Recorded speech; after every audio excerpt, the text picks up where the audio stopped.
Hello, everybody, and welcome to Morningstar and Company Incorporated and Dungeons and Dragons. You heard it the first time. Let's go around the horn and introduce everybody and the characters and stuff, starting with Mr. Chum.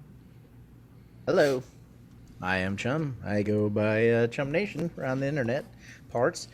And tonight, as every Sunday, I play Varys Selvarn, the High Elf Warlock, who is a pseudo-dragon familiar named Mistral as my trusty sidekick.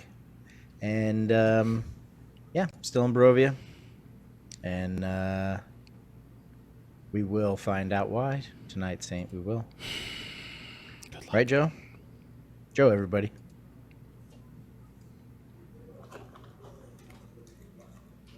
I'm sorry. What are you doing? All right. All right. Hey, I'm Joe. I'm playing Bree the Warforged Rogue Fighter. That's it. I can't do anymore.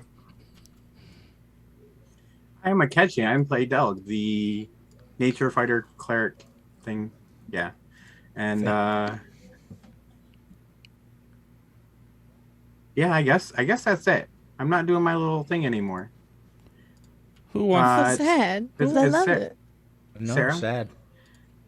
I'm the saddest girl that ever was. Earlier, I was happy, and now I'm sad. Hi, I'm Osiris Franco. I play Cascade Traylon, the Water Genasi Order of the Scribes Wizard, who is also the saddest girl now. Somebody broke into my house. I'm not okay. Kicking it up to Ash. Hey, that's me. I'm Ash Kabash. We're not here on Twitch and over on Twitter. I play Hope the Verbal Glyph Cleric, and fuck, I heard from my god for the first time, technically. Kind of, yeah. Anyway, that's where we're at.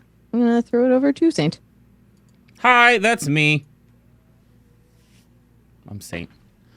Welcome to a happy new year. I hope you guys had a good holiday season and a good New Year's. And now it's time for chaos and darkness. Dum dum dum. Da-da-da-da-da.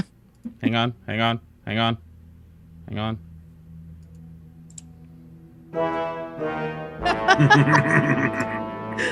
Oh, that's extremely good. Well, part of me worries if he's actually being truthful. I love this music so much. Our heroes have returned to Barovia, though they do not know why. For some reason, they were sent back to this godforsaken place. They found the village Another shield. all but abandoned and a small group of refugees taking shelter for the night. After securing Ireena and the refugees, the party set out to find and rescue Ismark from the strange priests who had been seen around town as of late. Midway through combat, the priests they had taken down began to rise from the dead in various forms, and Delg took a moment to pray to Eldath to intervene and refresh the party, as well as vanquish their foes. In a surprise twist of events, while the party did indeed get a much-needed reset, it was Ismark's body that evaporated, and the priests remained behind. Later, upon returning to Cascade's cozy cottage, the same fate seemed to take Ireena from them as well. We ended last session with Hope attempting to heal Delg of his nightmare affliction by also asking Eldath to intervene. Which brings our total divine interventions during campaign counter to 4, 3 for Delg and 1 for Hope. In addition to healing Delg's affliction, looking back, it didn't seem like it was as meaningful as it should have been. I will also say it granted Delg immunity.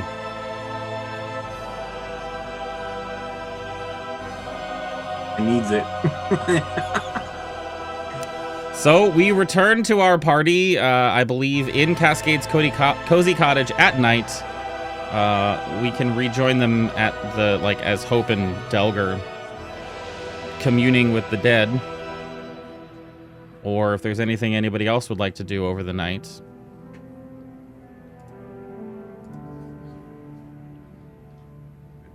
It's I the think morning now, right? Yeah, I I thought think- we were just after yeah. breakfast. Perfect. yeah, and I went up to go get Hope, and I think we concluded. And if I'm correct, I will make my way back down to everybody else, letting Hope know that we probably have a journey ahead of us. Hope will follow, but kind of shakily, considering what just occurred.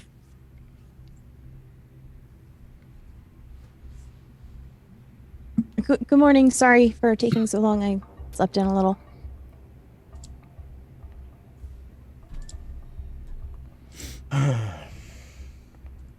So what's this I hear about someone being like a witch or whatever? Yeah, I'm pretty sure we saw one of the sisters. That's exhausting. Okay. Do we know where they went? No, she just kind of disappeared. You know how they do. Right. Okay. Is anyone hurt? Are we okay? Was there anything bad that happened? Other than what happened to me, I don't think so. Right, but you're okay now, so that's good. Yes. I mean, that kind of explains what was happening to you, doesn't it? The presence of that creature. I think I'm gonna ask Wayfinder where that lady went, or where she's at. Wayfinder quickly and decisively points toward the front door of the cottage. Okay. Well, So- I'm guessing that she's not here. For sure. And we probably should get moving here shortly. Are we taking these people with us? I believe that depends. Where are we going? Next town. Well, we need to go to Vallaki, I'm sure. I mean, It's the next stop, right? if we feel so inclined, we can stop by the windmill, but I don't it's think we kind need of to. on the way. I don't think we need to either. But Vallaki will generally have more answers than this place. It's a slightly larger city and kind of centralized. And we did know people there. I doubt they'll remember us. But who knows? I'd like to try to recall. I believe when we were talking, they mentioned that Vallaki wasn't, as we remembered it, I guess I would say, it wasn't like a big town anymore. I believe. They say that? I thought she did, because we asked like where other people are at, and they're like, well, we're the only place. I'm not sure. They're like surrounded by this fog, and Ireena said she'd never left, so maybe she just doesn't know? I don't know. I thought I I mean, remember I think asking, and that's- they said to the north, which is the castle. Vallaki's to the west-ish. The Still north, northwest. but- Well, it's northwest, but the last time we were here, she hadn't been out of the village of Barovia either. That's But she was definitely different. And we can all agree, agree. that they're not the same people. Well, conversion, maybe. I would argue that. I mean, she was probably different because of what we did. Maybe last I time. would argue that the soul did not inhabit her body this time. So we know that souls can't leave Barovia, or at least they couldn't. I'm still sticking with that Tatiana's soul left. I'm still sticking with that. I would like to believe that as well. Either way, Uh, we should gather everyone and how many women and children, civilians, are there total? You would have been able to count this before. I don't know what I had said before. I'm pretty sure it was something around 50. I was just looking to see 15, if I had not it. 50. 15. Gotcha. 15. So there are currently 4 women and 8 children in the cottage with you. Who else disappeared besides the witchy witch and Ireena? If there were 15, we're down 3. On 1, technically. What? Well, I meant just from the total. If there's only Okay. 12 He did quick math. remaining. I don't like math. I'm not very good at it. I I'm didn't really learn it. gonna reset this out of character. There are 15. There's 1 more woman and 2 more children. Oh, Okay. Yeah, it wasn't so intentional. We 15 just left. did a Yeah. head count. We're okay. Yeah. All right. Well, I mean, it could have been a clue. That's why I'm asking. I know, I get it. 100% get it. Valid.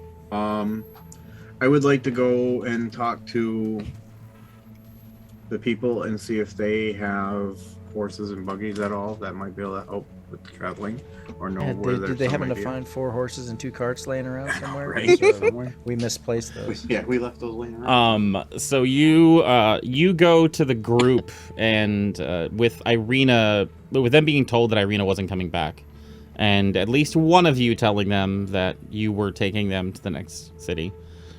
They've kind of organized themselves, and one of them steps forward and introduces herself as Ingrid, and lets you know that they were already planning on heading to the town to the north, and that Ireena and Ismark were supposed to take them.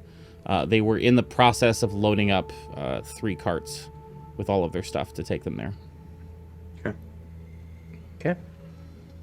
Well, then I will tell them go ahead and gather their stuff, and we'll be heading out shortly.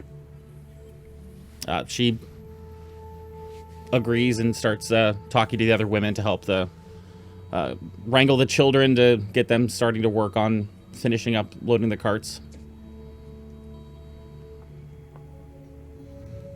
6 horses, 3 carts this time. Ooh. Ooh, upgrade. My goodness. Whatever shall we do? Before we leave here, though it might not make a difference, perhaps we could take an inventory of what you found here before. I can't shake the feeling that we don't really know why we're here. Well, we found the Sunblade. We found an amulet, the holy symbol of Ravenkind that we left here with Father Donovich. And we have the Book of Strahd. What about the key? The one that we used in the tomb? You found this The- here, yes? Key. Yeah. Yes, we did. It was in the tomb. The We temple? maybe Yeah, the We temple, maybe- not tomb. move it now and look at it. Just That's asking a lot, though. You don't want to go in there if we don't have to. I'm not saying that we go back. I'm saying let's look at the one that we have, see if there's any indication that it has now that we're back. You didn't look at it when you were here, correct? Not yet. No. No, we hadn't opened it until we No. left. I would recommend that we save that for later, because I don't feel like opening it here inside your cottage is going to do anything, because we're not in Barovia, and I personally don't want to take it out unless we absolutely need to. I understand, but if we look at it now, we can confirm a control before trying to look at it in Barovia. That's fair. I think that's a valid I mean, point. I'm not against looking at it, other than the fact that Maybe we had should an step intruder. into a private room first. I don't before think we there do is a that. private room. There is. Of course there is. You say that, but that witch shouldn't have been able to get in here, as you said it before. So do you really think there is a private room? No, but there's not really a private room outside either. Agreed. Follow me. Hope Yeah. can have a nice true scan around before we do anything, so that if anyone is hovering, we might see them. Absolutely. Where are we going, Cascade? To my room. And Cascade's going to lead the party over to her side of the house, where she's got her own quarters that appear to be like a door to a ship's or a door to a captain's room on a ship. Those are the words in that order. Where she'll just kind of pause on the outside for a second before opening the door and letting everybody into her room. It's plain. There's a small wooden bed in the corner, a very utilitarian desk, a green rug on the ground, and that's about it. She'll kind of invite everybody inside and look at Hope. Could you take a look? Yeah, 1 second. And Hope will pull out the, oh my god, what the fuck is it called? It's been 1,000 years. The Gem of Seeing. Okay. Say bubbles. To activate it and then look about the room. Yeah, looking about the room, it cascaded as you described it. There's nothing there that is unseen to the naked eye. Okay. You make sure you Do keep a- looking around while we look at it. Sure. I'll get let me get the key. What are we calling this thing? It just looks like a circle. It's a symbol of the Morning Lord, isn't it? Yeah. As far as I know. So. I hope we'll get it out of the bag, the giant heavy lead box, and like lay it down on the green carpet in the room. And then just post up in a corner with the little Gem of Seeing. Just chill. Okay. Is it able to be opened, or did it lock itself when it came back?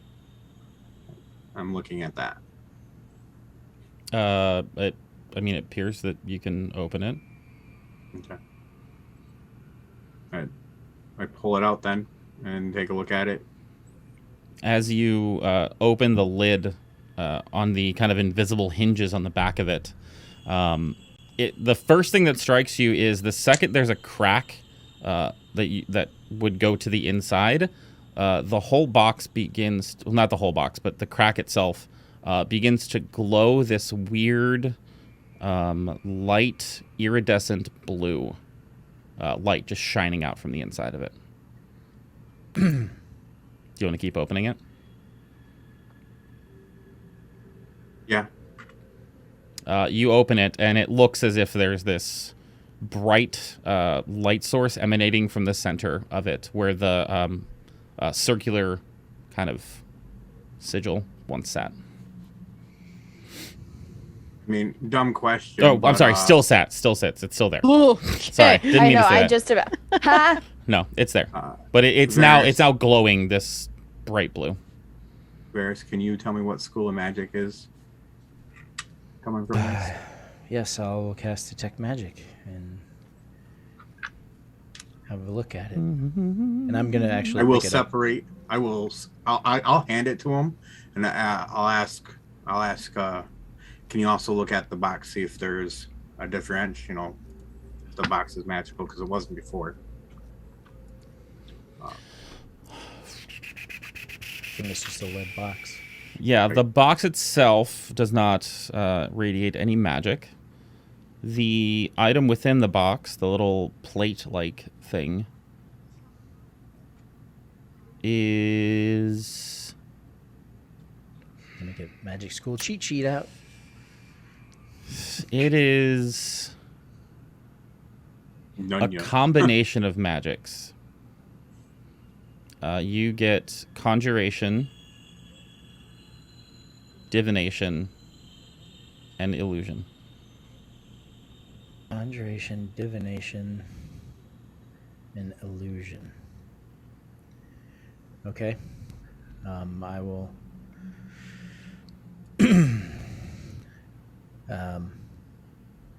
It's a mixture. I'm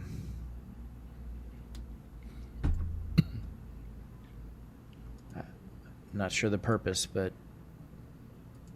Well, maybe Cascade, you might be able to think of something. What's the mixture of? Maybe Cascade's heard of other things that are in the same mixture. conjuration, divination, and illusion. Cascade's going to move over to the desk, pulling her spell book out, where she'll place it open onto the table, and she's just gonna lay her hands kind of on the pages and close her eyes and just be thinking, concentrating, trying to pull the power from the spellbook itself to help her focus on understanding those formulas and embedding them into an object. Like, what is the purpose? Like it's kind of one of those, and Cascade would say this out loud as she's thinking. There's an endless way to combine spells to an endless number of purposes. This one, though, was used as a key. Is there any kind of way I can rely on my expertise of formulas of the most common ways these might be combined? You know what I mean? Sure. Just to get a ballpark idea. Yeah, make an Arcana check. And I would like to help her with this since we're discussing. I already get advantage. Amazing. And I would recommend putting it back. Yes, you can. Okay. I would recommend putting it back for now. I got a 15. Okay.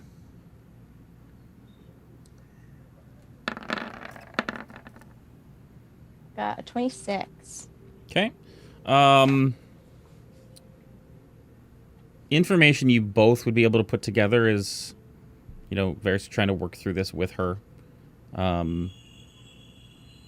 The divination and illusion specifically seem to be, it seems to be compartmentalized to the glass in between the different spokes of metal, because it's like a stained glass circle with metals on the thing. So the divination and the illusion seem to be centered around the glass pieces, and the whole object itself seems to be conjuration. So that's with the 15. The extra that you would get, Cascade, with the 26. While this was used as a key, the combination of those things suggests that there's other steps to the process of unlocking. Almost as if, well, for lack of a better phrase, it's almost as if it's a decoder ring.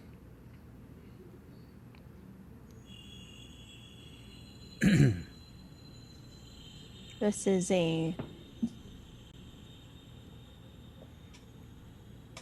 a tool for decoding. Or could potentially be, I should say.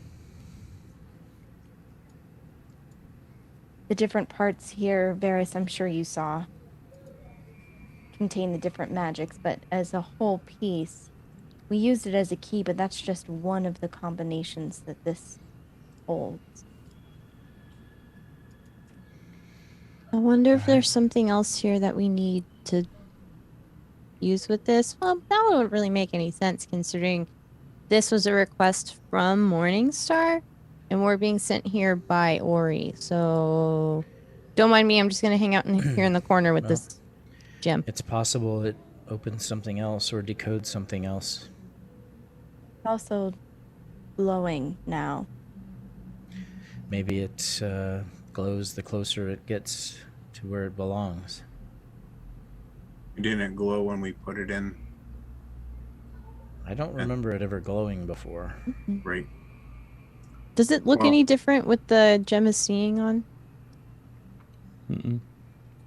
Okay. Well, now we have a reference point Let's put it away and go to our next area before the daylight burns away. Right. I will gently place it back in the container and put my hand on it and say, "There's always another dawn," and close the lid. Hey, Bree.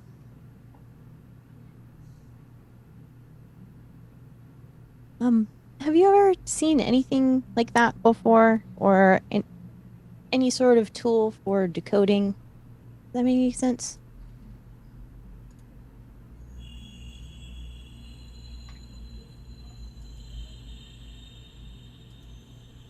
I guess that does make sense. But I think I've got to refer to the GM first before I can answer that. If there's anything, because I think what the question might refer to is the Warforged background or different backgrounds for all of that, or possible other things. So yeah, can I Make a history refer check. to you on that? I can help you with that, but I don't know if that would make sense. I mean, Hoping I can cheer him on while he thinks really hard. Well, that's 26. Pretty sure Bree's got this. Okay. I won't type this to you then, because that's a pretty substantial thing, and that would be way too much to type. You recall that the whole party has seen some place that this could fit within the sword room. within the sword room? All of those pillars had circular recesses on them. They did? Right. How did I not know that? Oh, you knew that. We brought it up a couple of times. Because Oh. it said we needed a sword that goes into it. It has that, and it looked like there was one other piece. And I thought maybe it was like the book. We needed the book, the sword, and a key for each sword. Or maybe we just need the key in a specific position or something? Oh, if I'm correct, each one of the pillars had a set. Right.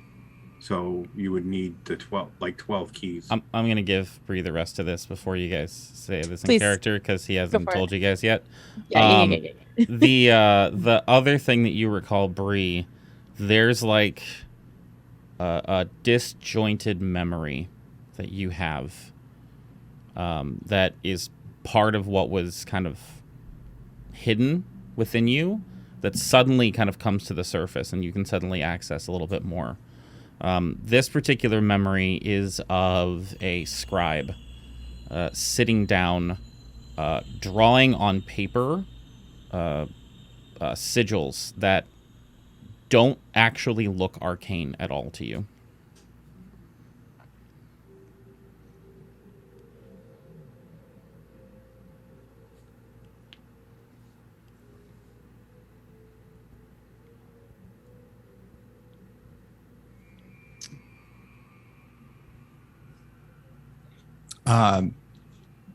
So upon recalling that too, you'll kind of see Bree have that like memory like jerk happen. Like there's something that is obviously coming out.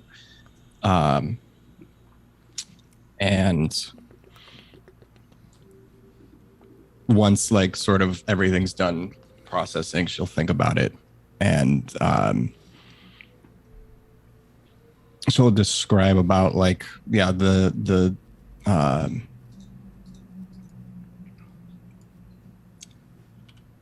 scribe and symbols. Are there anything, if I had to, could I recall like the specific symbols?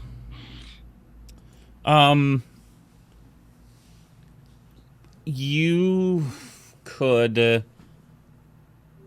probably draw them. Yes.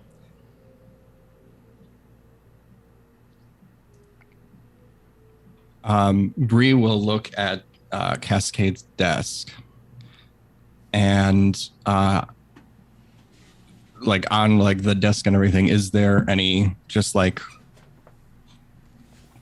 pad paper kind of thing just strewn about?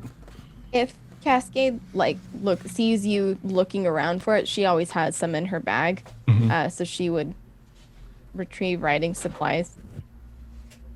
and give them to you, yeah. I mean, yeah, she's basically gonna look at like the closest writing utensil type of thing and just. May I? Of course.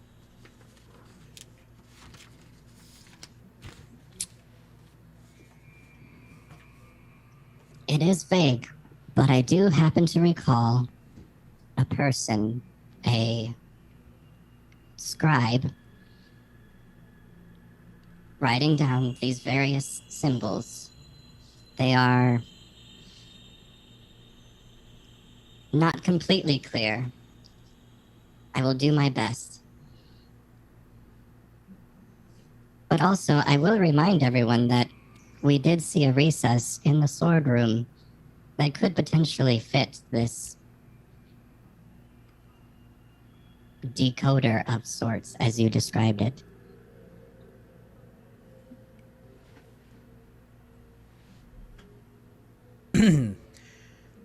Well, that's true. It doesn't explain why it's glowing now.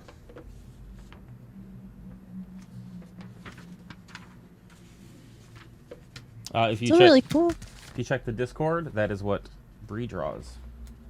Could I Oh, try and remember I believe we've seen when this we were in before. the sword room and went forward in time with all the swords in the stones, if I remember seeing the symbols put into place and recall what some of them may look like, since I actually like pulled the swords out as well.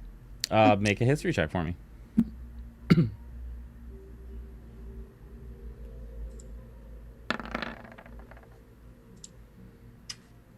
It's a 13.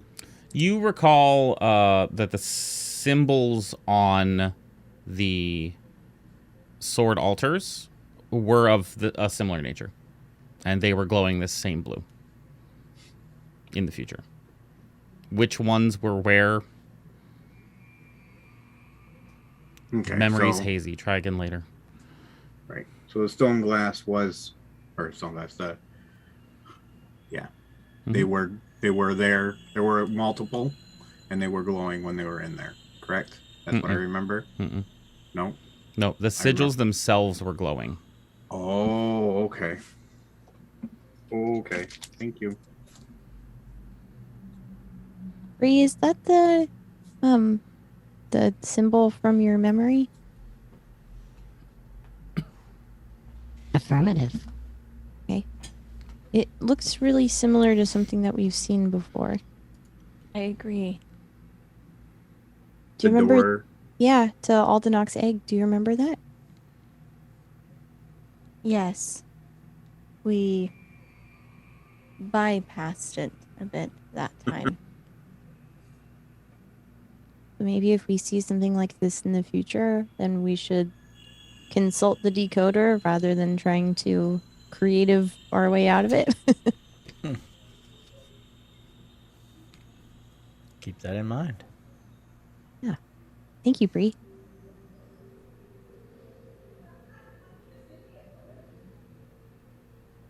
Okay. Well, All right, well, we better get moving. great. Don't forget to put this back in your bag. Yeah, I'm already shoving it back in the bag. We're good to go. No problem. All right. Let's head out, gather the folks, and Anything else y'all would like to do before you leave the village of Barovia, heading for the town of Vallaki? No. And is that your destination? Yes. I'm gonna take the lead with Ingrid and one other adult and 3 children. And I figured that Varys and Hope would probably take another adult and 3 children and one. And Cascade and Breed will take another adult and 3 children in the last cart.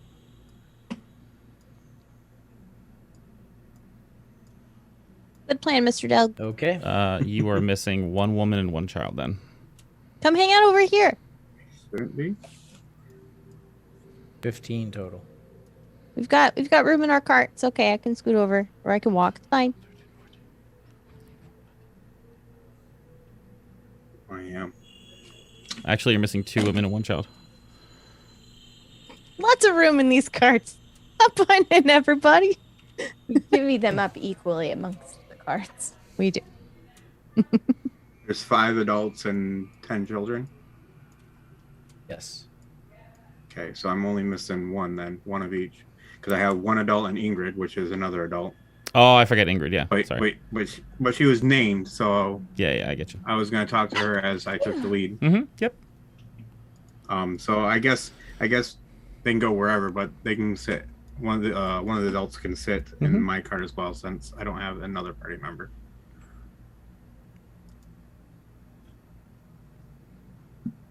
Nothing else. I don't think there's anything else. I don't think so. Who's in the second cart with Paris? Oh. Yeah, me. Yeah. Which leaves Cascade and Bree. And who's taking the extra adult and the extra child again? I will, because I don't have a party member with me, so Ingrid would sit up front, so I can have two adults in the back. Okay. Well, cool then. Thanks. I got Mistral in there too, just because I'm special. As we're like getting everything ready in the carts, like hoisting up the kids and stuff, since it's like absolutely nothing to hope. She'll just turn over to Varys. Hey, guess what? What? I prayed to Eldath and she heard me. That's great. I know it's kind of random, but Delg wasn't feeling well, and I was like, hey, get help. And she's like, you've already got the tools to do it. And showed me how to heal him, even though I already knew what I was doing. Anyway, it was cool. Just had to tell someone. No, that's amazing, especially here. Yeah, I didn't think it was going to work, because it never really has. But then I also recall I don't really try that much. It's mostly Delg who's just like, hey, Eldath, like, listen to me. And I'm like instantly jealous, but it's because I don't really try. So I tried, and she listened, and it was cool. Anyway. I'm sure she pays equal attention to all her children. Yeah, she does. She's pretty cool. Okay, thanks for listening. I appreciate it. Continuing to hoist children into the cart. So you are able to get the cart squared away, all 3 of them, and get them stuffed in with all the people and divvy yourselves up. We're going to use my new favorite travel system, the campfire system, to get you to Vallaki.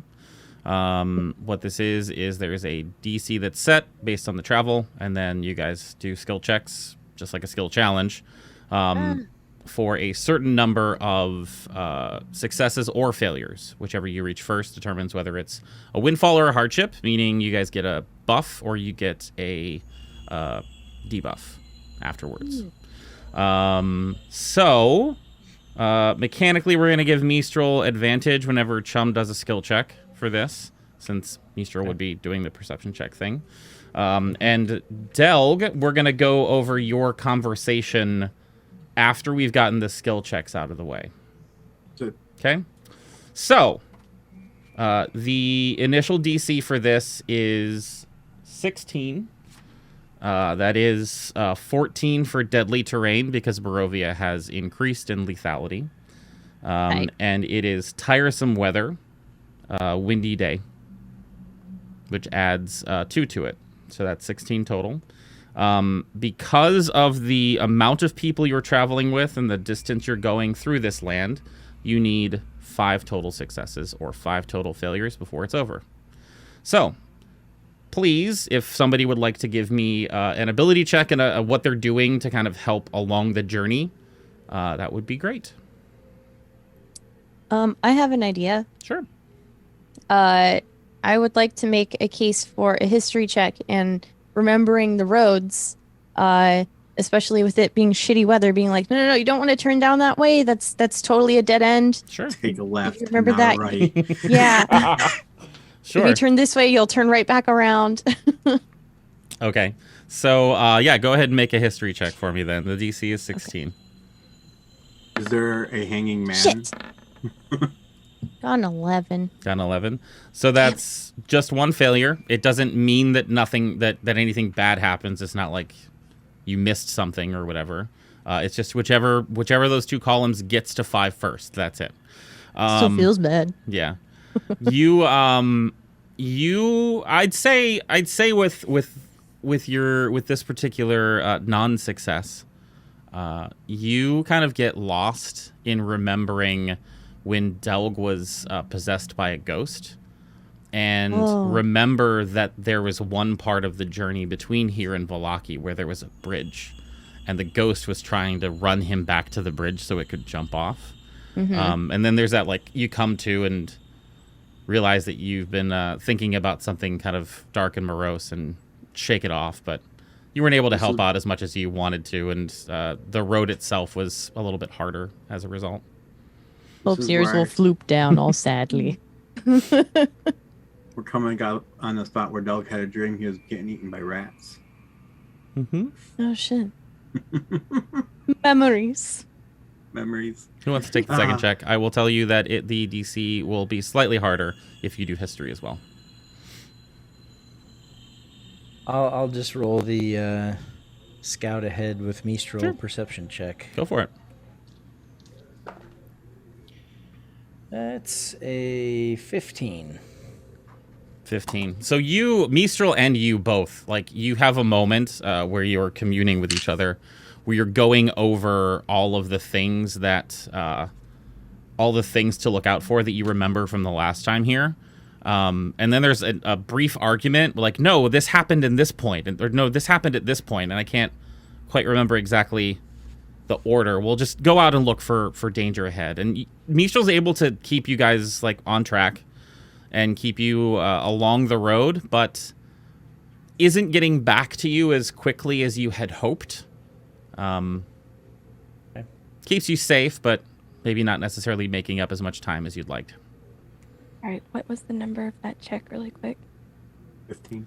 DC 15. 16, rolled a 15. Yeah, I couldn't remember. I like got the number. I think Delg will try to cast light, like, on the reins of the horse, being in the front, and help illuminate the ways and just making sure that we stay on the road. I'm banking on more of a survival check, I guess. Yeah, sure, I'll give you that. Sure that we're not. Okay. And since you're in front, like, you could also be looking for, like, tracks and potholes and things like that. Right. Oh, that's a 13. It's a 13. Yeah. Damn, y'all. We are Doing killing it. good. The wind that has kind of taken over in the valley here is bringing in some fog onto the road, and there's probably a little bit of a hesitation to be like, is this fog or is this mist? So you slow the carts down a little bit, and the fog kind of obscures the light. Like, the light's a little too bright for the fog.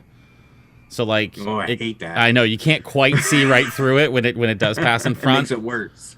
And right around, actually right at the crossroads, where you had seen the hanged man before, and the gallows and the graveyard, the third cart, the wheel breaks as it hits a rut in the ground.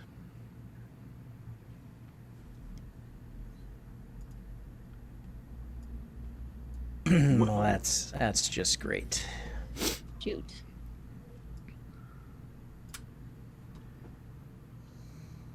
Oh, this looks super familiar. Mm-hmm. I will. I noticed this, correct? Yeah, I mean, they would have not- called yeah. out, like, hey, our cart's broken, Yeah, and everybody come to a stop. Yeah, I'd come to a stop. I'll tell Ingrid to wait here for a minute, and I'll get down and walk back there and see if there's a way for us to fix. Seeing the graves, the graveyard next to me, I'm pretty sure that's where we dug up the body to get the amulet. It is. I will take a look at the gallows to see if there's anybody hanging, and as I walk past the graveyard, take a look at where we dug up the body to see if it's a dug up grave or if it's actually still buried. Okay. I will ask you before that, do you want to have the conversation with Ygritte now, or do you want to have it after? We'll probably have that afterwards. Okay. The conversation is just like asking if she's been to Vallaki and what she knows about Vallaki. So yeah. It's more of a... Sure. So, yeah, you get out and inspect the carts and everything. You can move your token to where you are currently. I see a token. It's over on the right. Oh, I see it. So I would have got out, and I probably would have stopped right here next to their cart, looking at the graveyards. Okay. One of the women gets out, not Ingrid, from the second cart, and goes and walks past you and says, "It's listen, I have some carpentry experience. I can fix the wheel. It won't take me more than like 15, 20 minutes, maybe half an hour." Oh.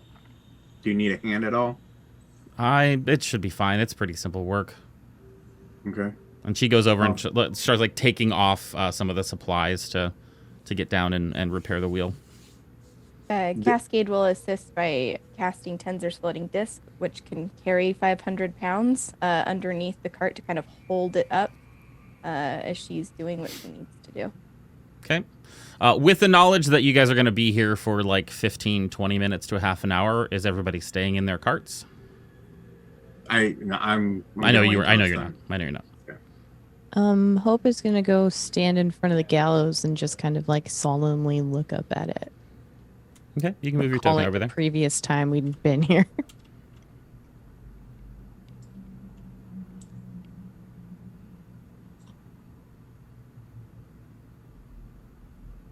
Once Cascade's got the spell cast and she'll leave her spell book kind of over by the woman, so she's able to like hear or assist as needed.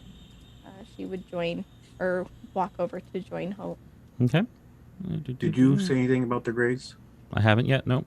Okay. And Bree. Bree is going to hop out of the cart and probably...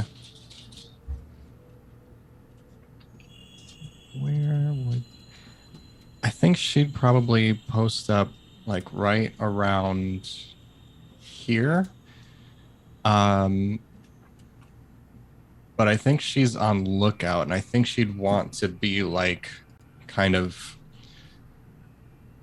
almost try as much as one of her kind can kind of melt into the background to just kind of get a quiet look at the surroundings, so she can kind of essentially just like be in sneaky sentry mode, looking up and down and around. Gotcha. So we'll do a perception check for you to do the sentry mode, and then an investigation check, Delg, for the graveyard. Seeing Varys drop down next to me, I'd kind of walk up to him and nudge him and be like, "Hey, keep an eye out. It's odd that they would be preparing to leave and then a wheel break this easily. It just seems kind of..." Okay. 8 investigation. Okay. So for the graveyard, you notice that the graves are marked as you had seen before with simple crimes like adultery, theft, murder, etc., etc. There don't seem to be any graves that have been disturbed at all. It looks as if it looks the same as the first time that you had arrived there. If I'm correct, only the grave was blank that we dug up. Didn't have a crime on it. The grave that you had dug up was blank, I believe. The thief. Oh no, My you dug up memory's the really thief. bad. You dug up the thief. Oh, the thief. All right, Yeah. Thank you very much. Let's go over to Cascade and Hope. As Cascade joins Hope, this seems like it's a conversation thing, since Hope is forlornly staring at a gallows, and Cascade has just joined. Oh, you are right, Hope. I think so. I just didn't expect to be back here. I mean, Barovia as a whole, but here. Last time we passed through here, I think Delg saw Fenjor hanging from there, but it wasn't him, but he was convinced it was. And then over there, and she points over towards the graveyard. Over there, we interred a body and dug an amulet out of someone's dead chest. Which is really gross, but it ended up being a valuable tool in our chance to escape from here. So it seems strange that we're here again.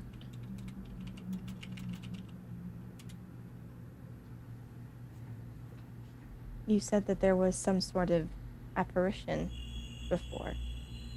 I don't see any indication now. I don't know exactly what it was.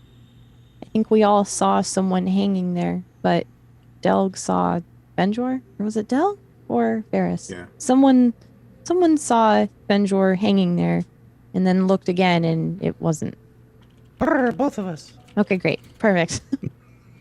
My memory is not great right now. It's fine. I understand that this place is particularly distressful for you. Traumatizing is the best word for it. But yeah, it's distressful. We'll go with that for now. I hope you're enjoying your time in Barovia so far. Is that a joke, Hope? I'm not very good at those. I'm really sorry. I should have led with that. This is not a good one. I'm concerned that perhaps a sarcastic nature has begun to be contagious. I would have expected something like that from Varys, but not from you. I'm just trying to pick up on societal cues. I'm really not great at those. Like, sometimes I can't really tell what's funny and what's supposed to be serious. Or when someone is trying to have fun and I can't tell if they're trying. It's hard. I don't get it. I'll be honest with you. I'm not that great either. So I can't really tell you one way or another. But I believe that you are kind. I've seen you interact in that manner consistently. Well, it was the creed of my mother to always be kind to others. So I'm glad that is showing through, even in my awkward tendencies. Our mothers sound very different. What's your mother like? Loud. And irresponsible. Cascade's going to kind of like turn away at that, a little uncomfortable. And like look back at the Gallows. Can she doesn't want to climb on them or touch them or nothing, but can she get a little closer view of them and try to check and see if there are any sort of spell components kind of tucked in the boards, or you know what I mean? Just give it like a walk around. Yeah, sure. It sounds like an investigation check. You're looking for something specific. Correct. Bloop. Skade. Yes, Bree? Do be careful. Is there something I should be particularly cautious of? Before the answer, 19, it looks like a gallows. It's plain wood. The rope that was there seems to be frayed. And not actually a noose, just a rope.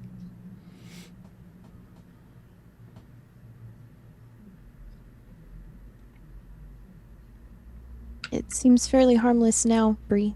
But I appreciate your vigilance. Say something. Correct.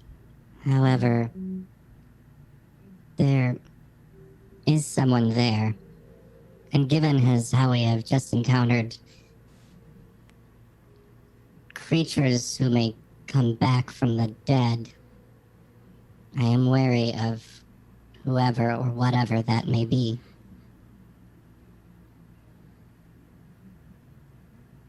You said someone is here? Affirmative. Where? Can you not see them? And she'll point up to the gallows. I don't think I see anything. I just see a rope. Hope use your gem. And Cascade's gonna take a couple of steps back. Hope will pull out the gem of seeing and say it bubbles very quietly. There, as was described to you before, is a woman hanging from a noose, swaying in the breeze. Do they look familiar? The back is towards you. Okay, I see what you're talking about now, Bree. I don't know who that is, though.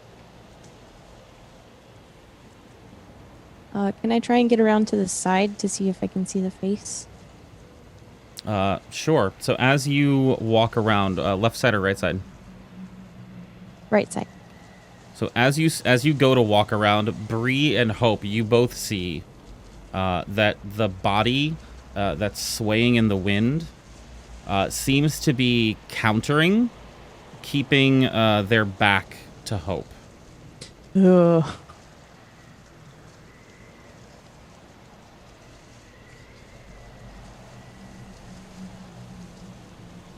I can't see the face. I don't understand.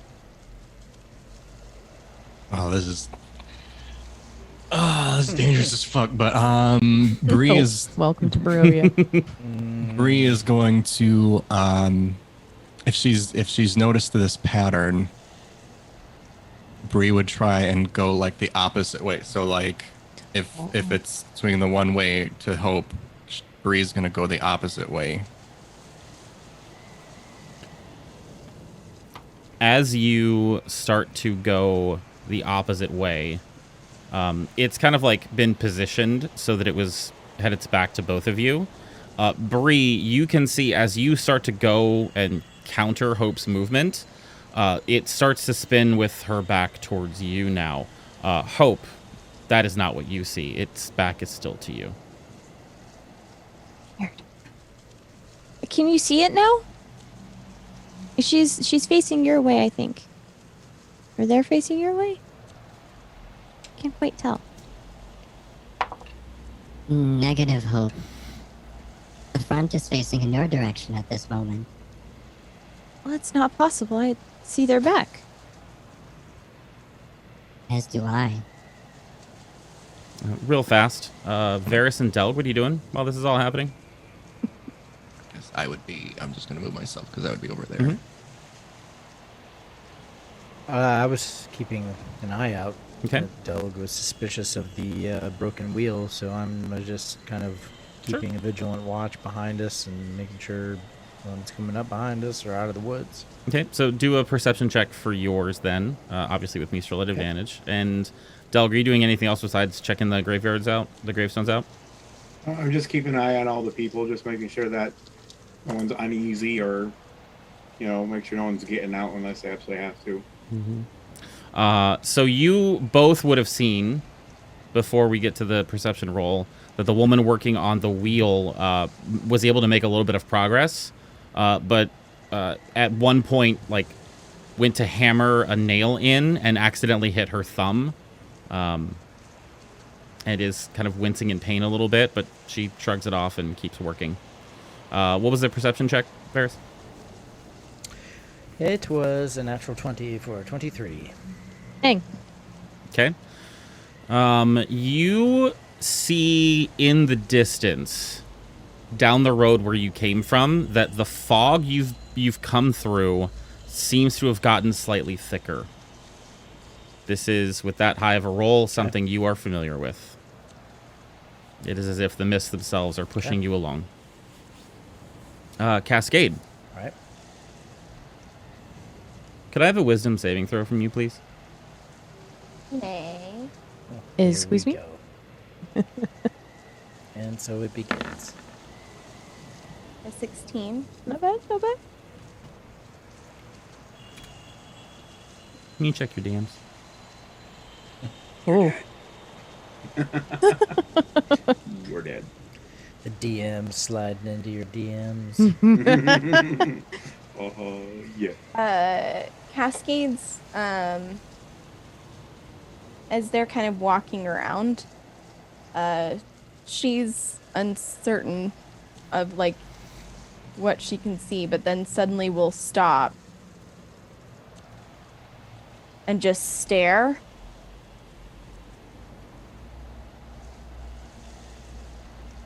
What is this?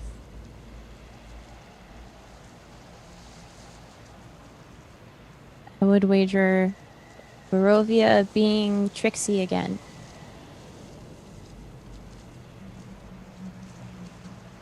The body starts to sway a little bit more. The breeze picks up. I don't really know what to do now. We can't really identify it. It doesn't want to be identified, I guess. Can you see the face, Cascade?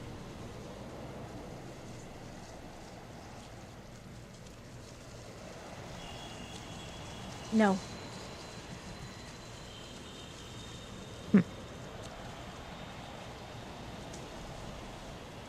Well, I know better than to go up there and turn her right around, but feeling compelled to at this point. Hey, I got one more thing that Bree thinks of. Mm-hmm. Yeah. Ah. I have an idea. Bree's gonna throw out her echo. Yes. Okay. Yes. I have a feeling about it, but Where are you putting the echo? let's make a triangle so echo will be right up there.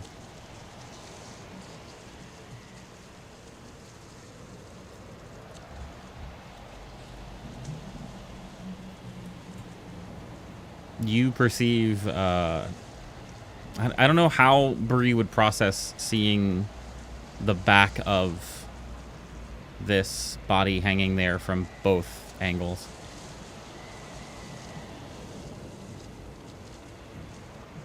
Does not compute. Short circuit a little. Cascade's just like seeing as Bree sends out her echo. It's fine. It's enough. I think this is only here to taunt us. That's probably right, considering that's all it was last time.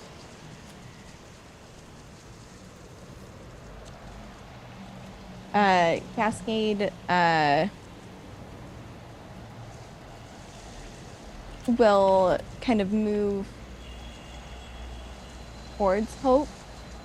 Her eyes affixed to the end of that rope as she kind of moves to the side. All of you, in varying degrees of speed, watch as the corpse that's swaying back and forth turns towards Cascade. So depending on how far it was turned away from Cascade, that's how fast it would go, to all sync up at the same time as the body sways to a dead stop, even with the breeze, facing Cascade.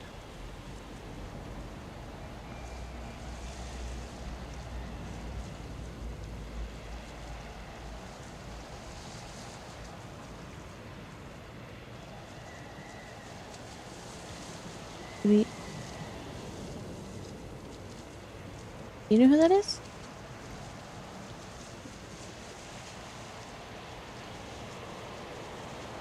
It's something from a nightmare.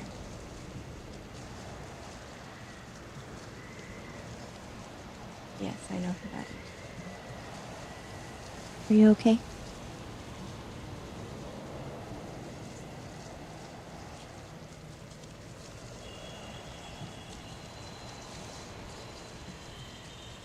Yes. It's not real. It wasn't real the first time we saw it, so... I mean, I can't see it without this thing, so...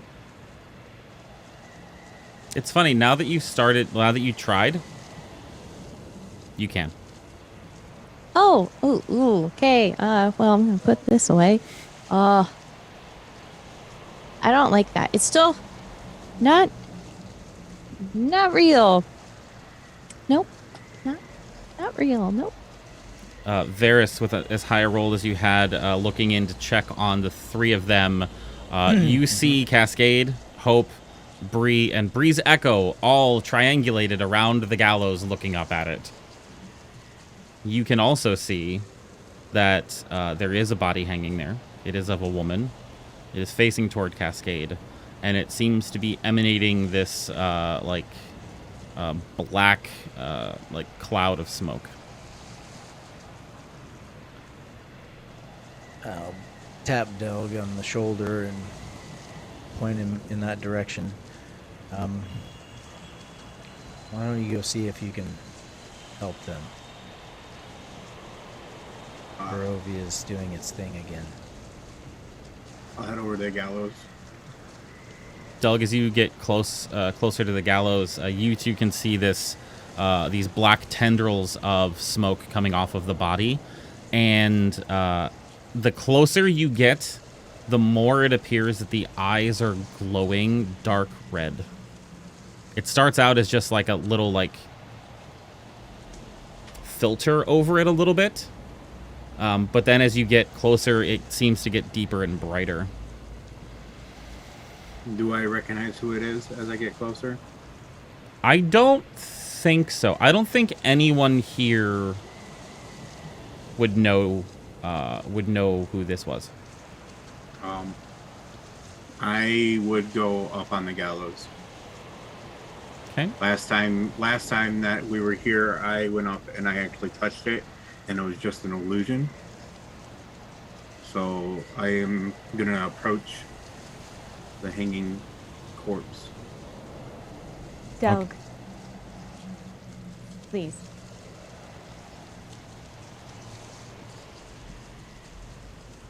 It's just an illusion. We saw our friend hanging here before. Fine. But do be aware that things are not the same from the previous visit.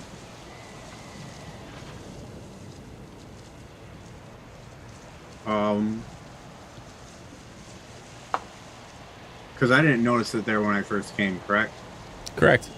Okay. So I'm gonna reach out and kind of poke it. I don't want to grab it, but just kind of see if it's actually there or just an illusion, or if it changes when I touch it. What are you poking at it with? My short little hand. Okay. So as you reach out to touch and see if this thing is an illusion or if it's real, just as you're about to touch the body that you see hanging there, its arm darts out and grabs a hold of your wrist, and its head snaps toward you, and its eyes are now glowing red, brightly. All of you can see the eyes now. All of you can see that this black smoke starts to completely come out of every pore of this body and envelop it in this dark cloud of energy. I need everyone to roll initiative, and we're going to take a brief break while we set combat up, y'all. Bree. Oh, no. This unholy fucking creature seems to be coalescing its form around what you had seen as the body that was hanging there. It has a dark skeletal face that seems to be moving as if it were made of the shadows that are around it. The skeleton is underneath this dark hood, and you can see red eyes deep within the sockets. Its hands are also glowing this dark, almost blood-like crimson as it reaches out and grabs a hold of Delg's arm. What would you like to do? I start clicking my heels a bunch of times and start chanting, "There's no place like home." Clicking your heels is a free action. And you just teleport out, like, what the fuck? Hopefully that worked. Yeah. No, instead, I am going to 15 feet. So, and I've got 30. I always get confused with them. Okay. So that's half my movement. So 5, 10, 15. I'm moving right up here. The gallows are 10 feet high. In my mind.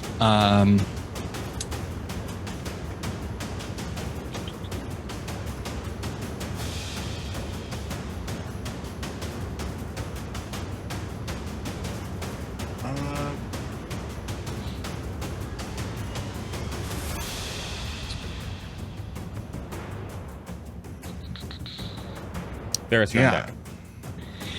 I had something else in mind, but I'm not gonna have enough movement for it now that I'm looking at it. Bree's gonna throw up a sword from the other side and say "soar," and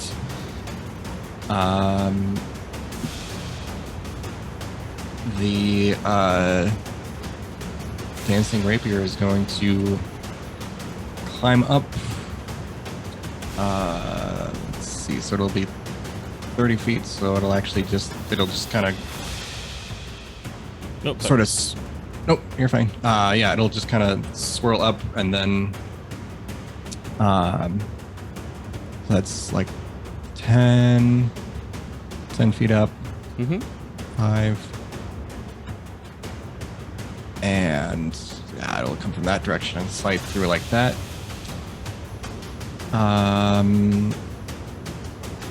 And we'll make some attacks with that weapon. Cool. Go forward and roll for attack.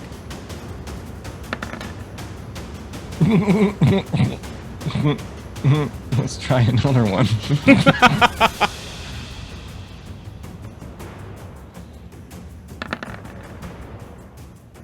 $26. 26 hits, yeah.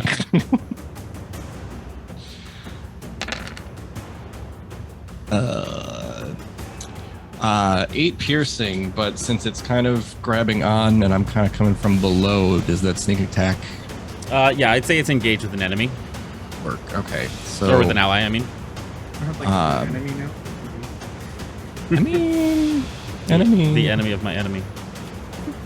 Did you say he's just a friend? So 23. Oh, baby, you. 23 points of damage? 23 points of piercing damage. Maybe? Okay. I feel like I always have to follow that up with like a question mark. Like, did it work? So, is it just the 2 attacks, or do you have a third? I can't remember.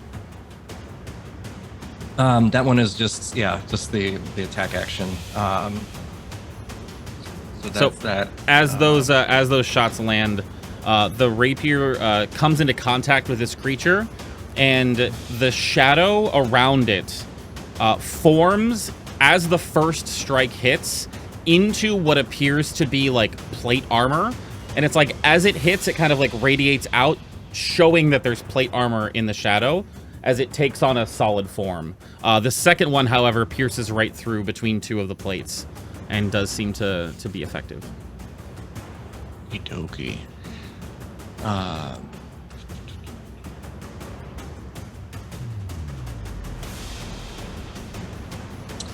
nope, that's it for that. and that was the bonus action. So I think that is everything for me right now. Cool. That brings us up to Varys. Hope you will be on deck.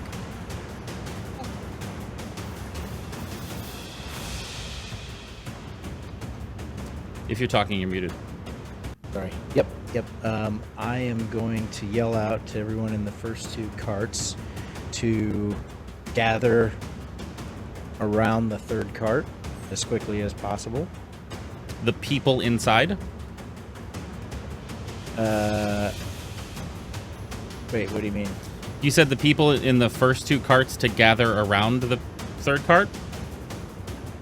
Yeah, because they won't all fit inside of it, right? But I want to get them all in one spot. Okay, I just want to confirm you want the people in the first 2 carts to go to the 3rd cart that's broken. Correct. Got it.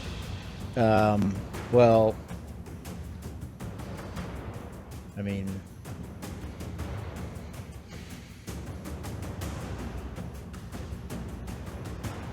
no, you're right. My idea was to do something, but it would make more sense to get everyone from the 3rd cart and divvied up into the other 2. So that's what I would do. I wasn't trying to change your mind. I just wanted to understand before we took the action. No. Yep. Yeah. So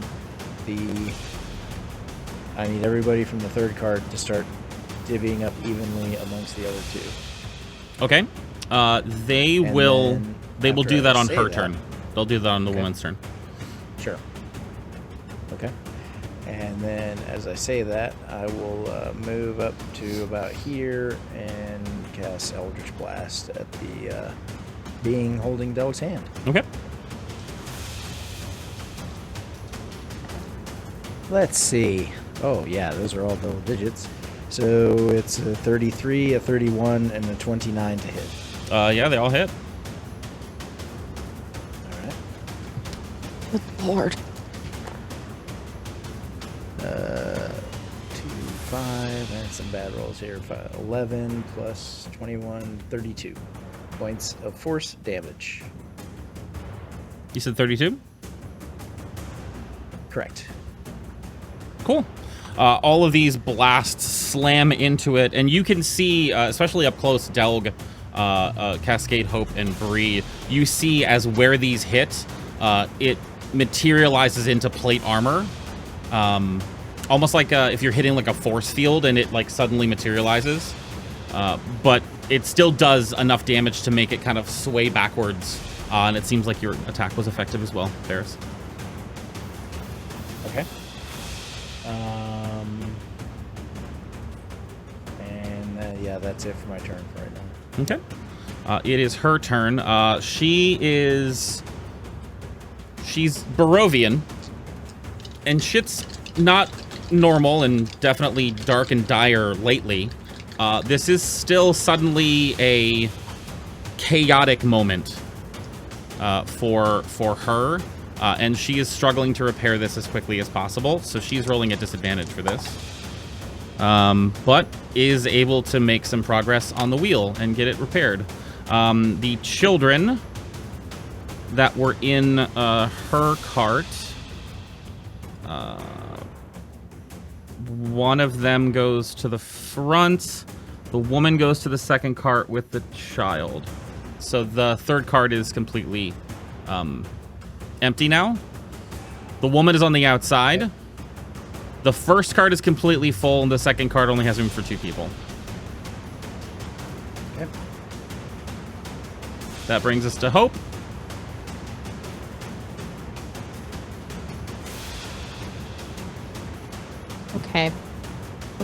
Okay. Shocked at this spooky thing suddenly here being creepy.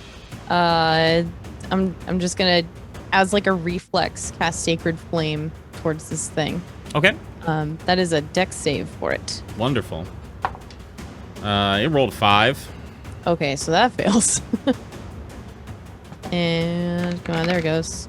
It takes 17 total radiant damage because of Blessed Strikes. Woo. 17 total radiant, you said? Mm-hmm. So as this ray of radiant energy strikes it, you see as it hits the plate, as it hits and the plate appears, it seems to sear straight through it and get deeper into the core of this creature. It seems super effective what you did. Cool. I think that's really all I can do other than I am going to start backing up towards the carts a little bit. That is as far as I can move, so that's my turn. Okay. So, Delg. You, my dude, are surprised. I love your arguments. You did not ready an attack. You just said, this is just a ghost, and went to touch it. It did grab your hand, however, and it is going to attempt to attack you with that. Pretty sure it doesn't, though. Does a dirty 20 hit you? No, thank you. As the other hand comes around, there is a sword. The shadows trail down its arm and create a sword on the edge of its hand, coming down to slice you in the back. Yeah, that's a lower roll, so that doesn't hit you. That is its turn. As its bonus action, though, Delg, you see the hand that's on your wrist suddenly has more shadows around it, and it seems as if the shadows are spreading out into a plane, almost as if it's a shield forming on its arm. That brings us to your turn, but you are surprised, so it's Mistral's turn. Yeah, Mistral's just gonna perch with me, and she'll ready an attack if anything gets within melee range. Okay. But other than that, she's gonna sit on my shoulder. Okay. Cascade.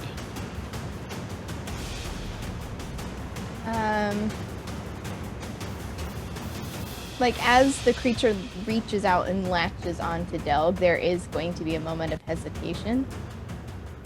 She kind of watches this happen.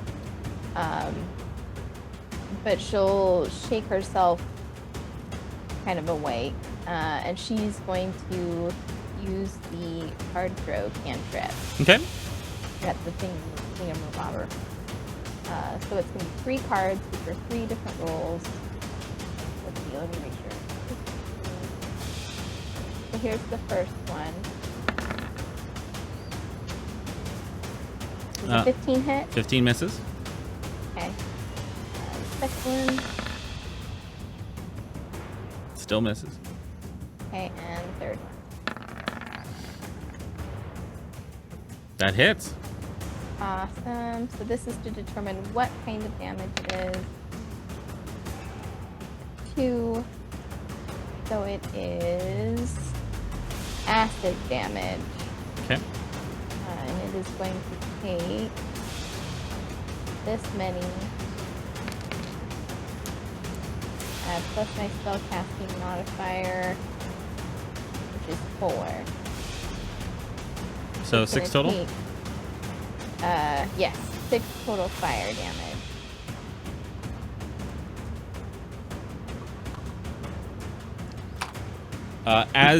Wait, fire or acid? Oh, sorry.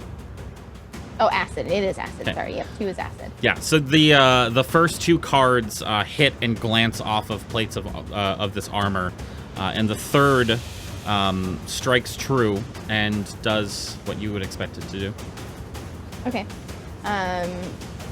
She's gonna kind of shake her head and take a couple steps back to right here to be out of the cart's way, in case we need to just get folks out of here.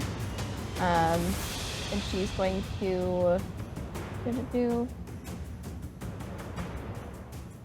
bonus action, move the book to be right next to the woman, so it's got a clear line up and down the road. Okay. And that's my turn.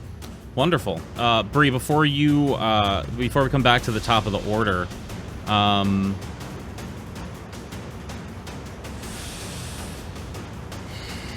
Varys, you would see this.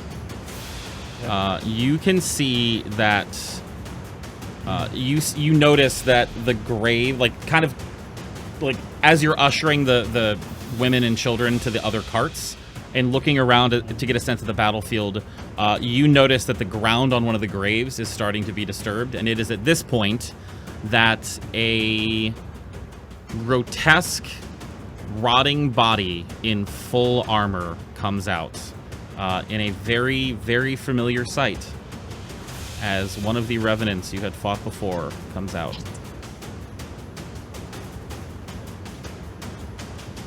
Bree, you're up.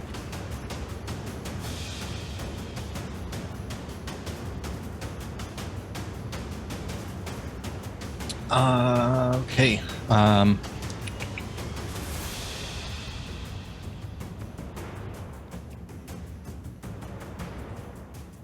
Sorry, there's like a vibration coming, and I hope it's not coming through on your end. You're good. Okay. I don't hear it. Okay, good.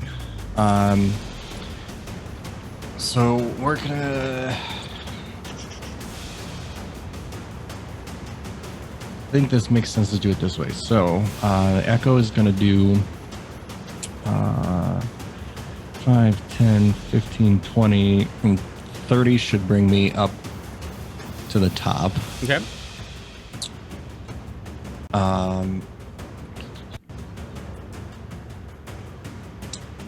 And for this one, I've got to do the dancing rapier again. So,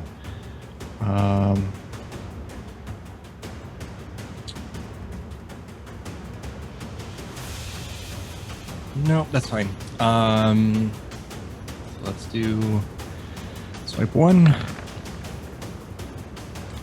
Ooh, 15. 15 misses.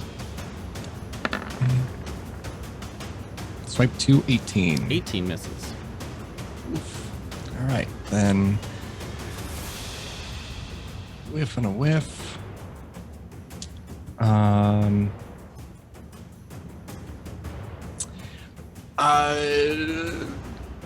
Clarification. Would you constitute that, I guess, being a fourth, like a fourth attack? What do you mean? Or It's the fourth attack. Well, you've taken 2 attack actions, but you get to take an extra attack every attack action. So it's 4 total attacks. 2 total attack actions, 4 total attacks. Okay, got it. That explains it. So the sword's actually going to come back to my hand.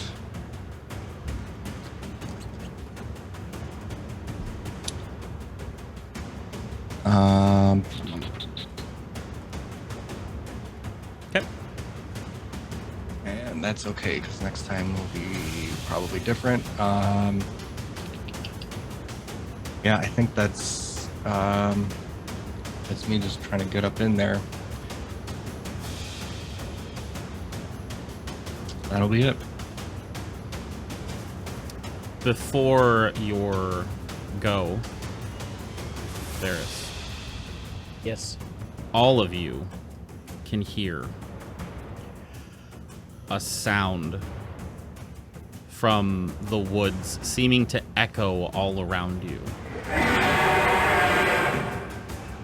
Ferris, you're up. Okay. All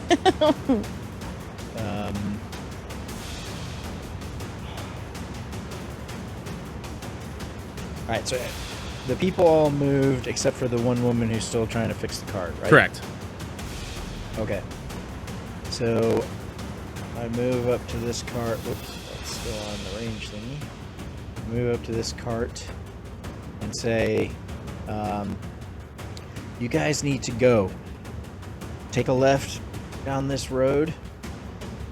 Stay to the left. Right? Am I remembering that right? We're still before the Y that goes to the dead end. Oh, we're at the Y. This is the This Y. is the Y. The dead Take a end. left. Take a left as right, and then follow the road to Vallaki. Right. So did we cross the bridge already? No. No. Oh, wait, the first Okay. one. Yes. You've not crossed the bridge yet. The rickety bridge. Yeah. bridge. Okay. So I would tell them to go and so take a left, go down. You'll see a bridge. Go across it. Stay to the left. There'll be big gates, and Vallaki's through there. Go. Don't have to tell me twice. Okay, less than 6 seconds. It's fine. Yeah. They will go on their turn, or on the woman's turn. Okay. Okay. And then I will look at the revenant. I will hold up the staff of power. You will see it glow white. And I will slam it on the ground, and out of the base of it, through the ground, towards the revenant, it will spring a 10-foot radius dome around the revenant, casting Wall of Force. 10-foot dome, you say?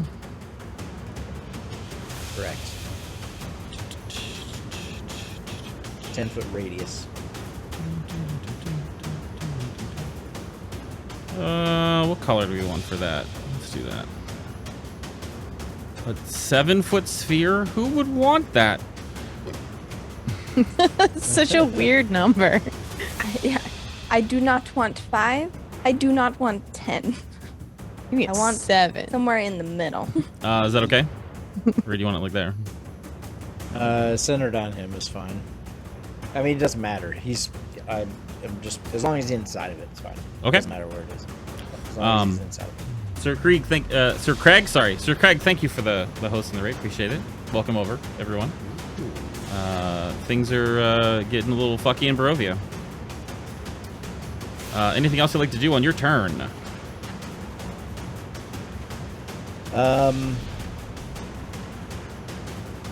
No.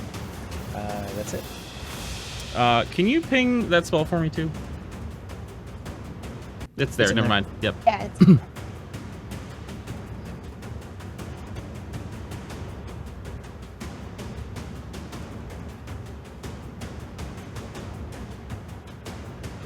Interesting. Okay. That brings us to the woman's turn. I'm going to take care of her repairs. She does not make any progress on the wheel. The carts, however, want to take off. Hope, you are currently in the way. So they are going to hold their action to dash for you to move out of the way. Because that is a rock, and that's a sign. Hey. So as soon as you move, they'll take off. This right here, that's the hard place. Oh my Oh, I gosh. love you, Joe. no, in my heart, I'm giving you inspiration. I'll give you inspiration for that. I need to give more inspiration. You get inspiration for that. You get to reroll a d20 one time. Incredible. And it persists between sessions if you don't want to use it today. Hope, that brings us to you. Well, cool. So seeing that the carts are like, get the fuck out of the way, I will move. I'll go up here to get out of said way. I'm assuming now I can like see this creepy ass revenant. Joy. Yeah. Awesome, my favorite. Kind of stuck between oh no and oh shit. Gonna favor the oh no since it's right next to Delg and he needs help here. I'm going to try and where are you? I'm gonna try and just cast a good old guiding bolt on this thing. Okay. What level do I want to do? What am I feeling here? Let's see how this view. It doesn't get advantage though, right? Just checking. Remind me who you're casting against. This is against the Revenant? The big dude up here, the shadow creepy fuck. Your guiding bolt, why would it get advantage? I don't know, because it's next to a person. That doesn't matter. Okay. I don't think it would. Shit. Well, it was a 16. I don't think that hits. That does not hit. Fuck. Huh? Shoot.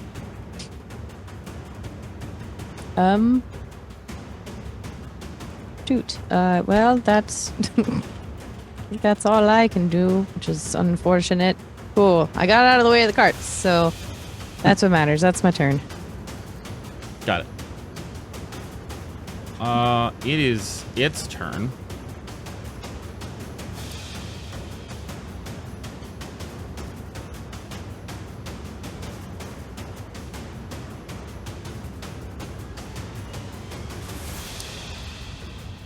The shadows kind of coalesce in on itself, and you can see the wisp of smoke fly away from the gallows and place itself right on the other side of Cascade.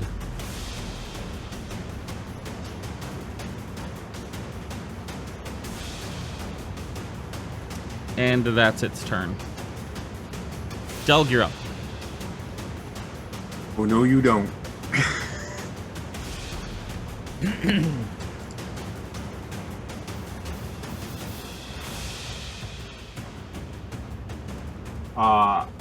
As a bonus action, you made me change my whole shit up. Oh, did I? I had it worked out so nicely. In my head, it was gonna be so cool, and no. So That's I will what Saint cast says every week because of you. Grasping Vine. Right, that could be 30 feet. So yeah, we're gonna cast it right there at the 20 feet.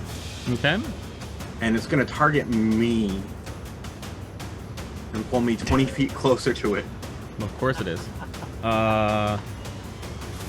Roll20's actually like sizing these things accurately now, and it's freaking me out. So right there.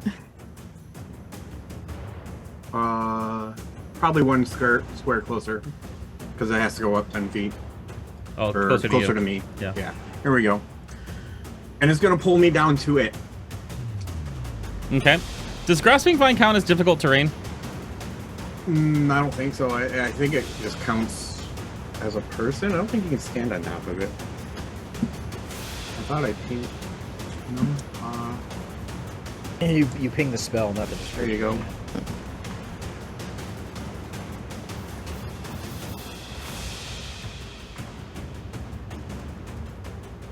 Got it. Okay. Which then, yeah, I can reach. I will move right next to Cascade, and I will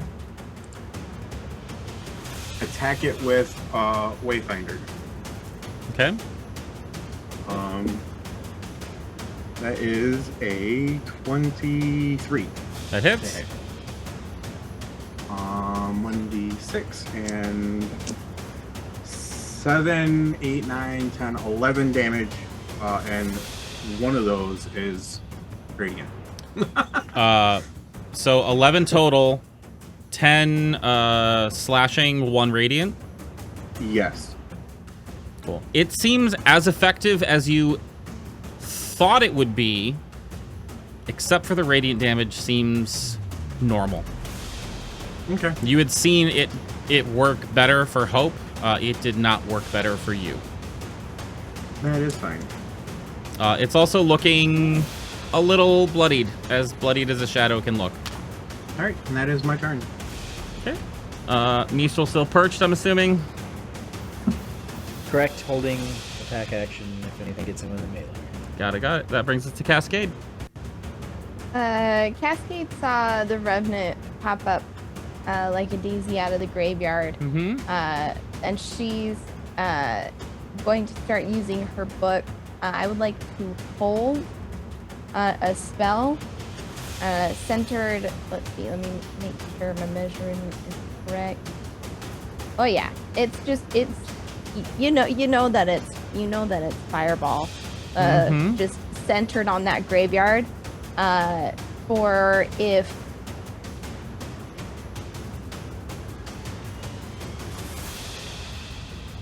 it's gonna be fireball at. Sorry, I should have had this already in my brain.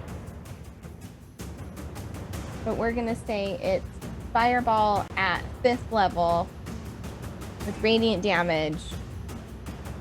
Should another one of those things pop up out of the ground. Okay.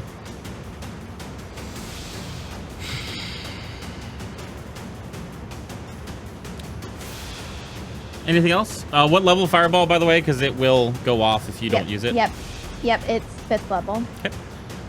So I have because I don't want to anger my players too much. Too much. Too late. I'm already upset. I would like. Oh no, I want to upset every time. Because you make mistakes when you're upset, and it gives me an opportunity to do damage to you. If a creature has the ability to move through creatures and objects as if they were fog, would a wall of force actually contain it? It's still physical, right? Like fog still has like a physical component, right? It literally is called incorporeal, which means not having physical form. Yeah, then it would move through because it's magical. It's a magical movement. Beans. I'd leave it to the DM's discretion. Yeah, but it's questionable enough though. What is it? What is the wording of the thing? Can move through other creatures and objects as if they were difficult terrain. And the name of the ability is incorporeal movement.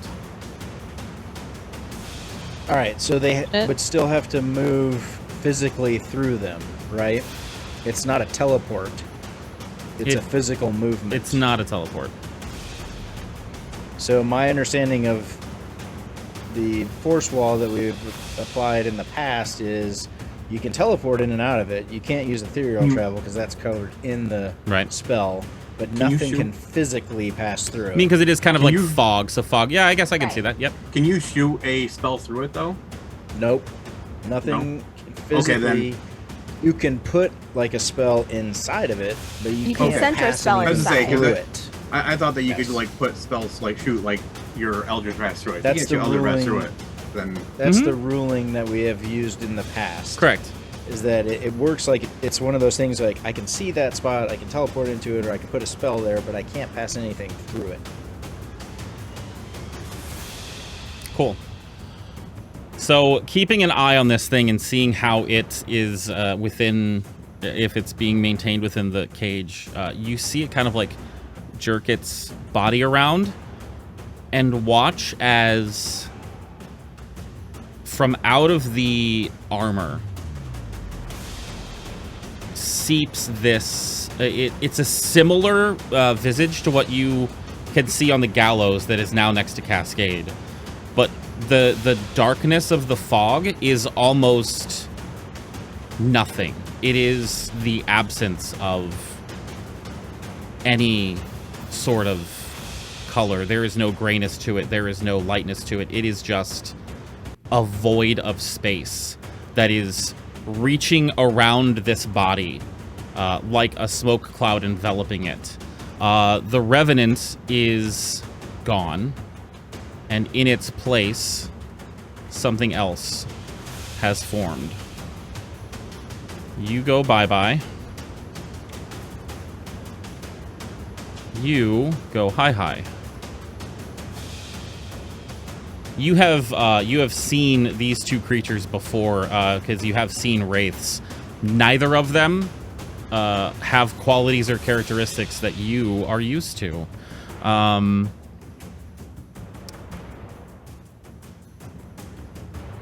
gonna ask you one more time. The ruling is that nothing physical can go through this, including spellcasting. Yes? Yes, that's my understanding of what we've done in the past. Yes. Hey, Delg. Yes. What kind of armor are you wearing? Shiny armor. It is plate. No, hold on, Sam. I just want to clarify. The spellcasting thing is like beam stuff that has to physically travel. Yeah, that was what I was not confirming. Stuff you can conjure, right? That Okay. was what I was Okay. confirming. Right on. Delg, your armor starts to get hot, like searing hot. Like it's starting to glow with heat. Your armor does 13 points of fire damage, and I need a con save from you. Oh my god.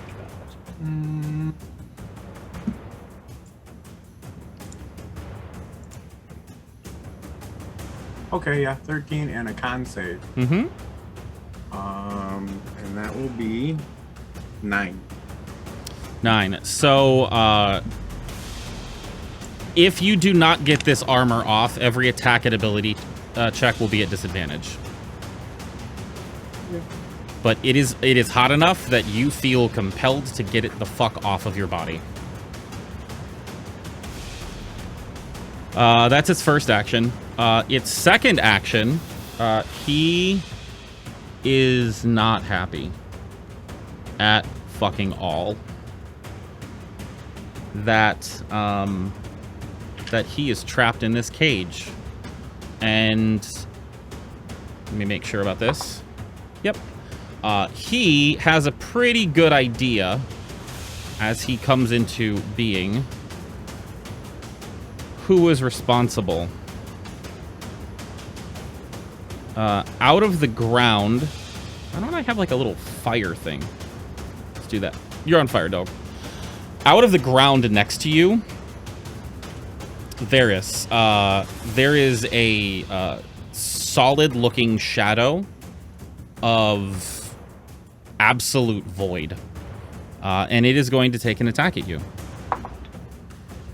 I don't think that hits you though. It is a Okay.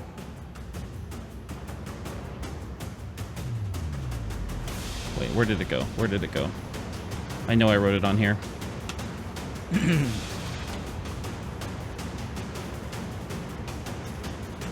It's an 18 to hit. That hits. The Void Wraith's spiritual weapon does 14 points of force damage to you. Okay. Which brings us to Bree's turn. Okay. Well, moved everything.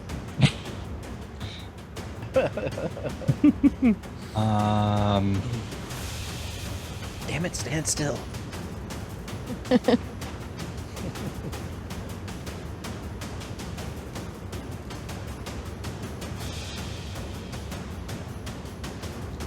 Okay, so because everything is kind of happening at once and things are constantly happening, all that kind of stuff. Mm-hmm.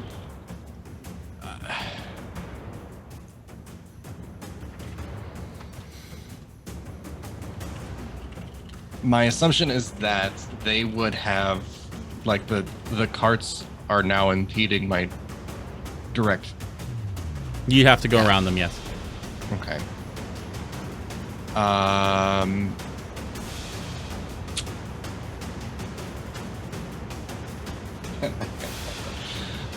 No, let me just confirm something.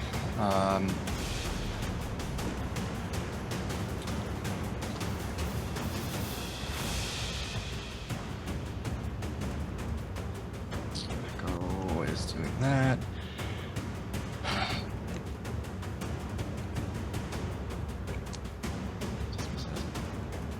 As a bonus action. Okay. Manifest another. Okay, so there we go. That's my. I think that's my out here.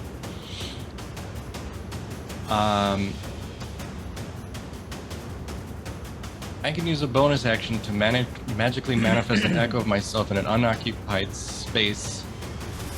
And here's another technicality. Unoccupied space I can see. Oh, but that's only within 50 feet. Okay, well, never mind.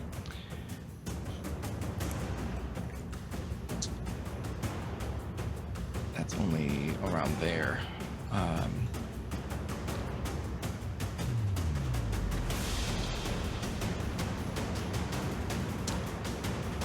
All right. Is that square right there? Yeah. Is that occupiable? Yeah, it's okay. Okay. And I guess to be technical on what I'm doing is I am actually like, well, I guess it doesn't matter because that's just movement for it. So if it can jump down,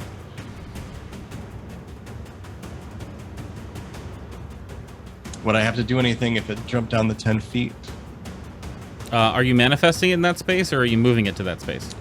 I was thinking about moving it, but if there's gonna have to be some rolls and stuff for it, yeah. No, it's fine. Just You can just go there. manifest it. They can just go there. They can move there. Yeah, I'll just manifest a new one. So that'll pop up there.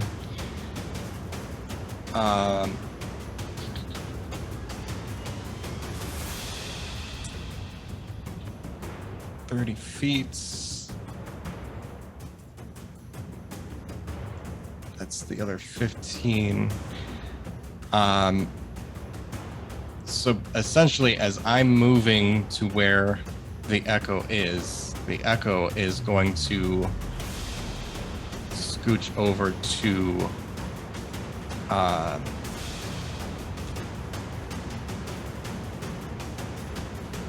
actually all the way down there. That should do it. So echo's coming down just right here. 35 feet of movement? Place. No, it's 30. Okay, gotcha. Because yeah, as a bonus action, I manifested a new one. Gotcha. It popped up there. We moved in sync, so we're still kind of close together. Mm-hmm.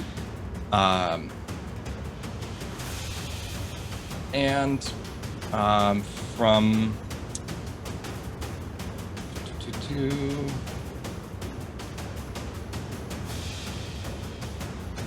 from the Echo's location, we'll do a couple attack rolls on our original buddy. Gotcha. 19. Misses. Just misses. Nat 20 for a 30. Nat 20 definitely hits.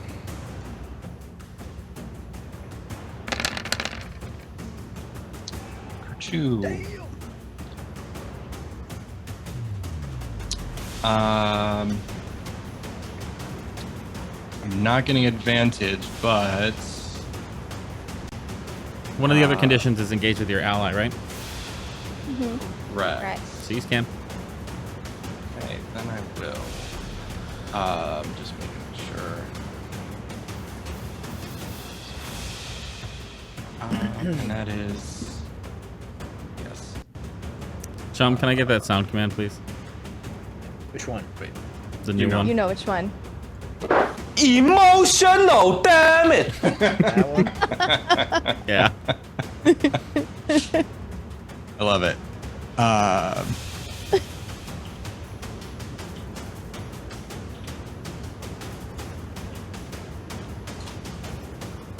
All right, so if that's the whole thing, then the whole kit and caboodle, I'm rating that as 49 points of piercing damage. If we're doing the whole thing, it's Yeah. 30. 17 plus 1 plus 31. Yeah, 49. 18 plus 31, 49. Good hit. Well, damn. Yeah, he's looking rough now.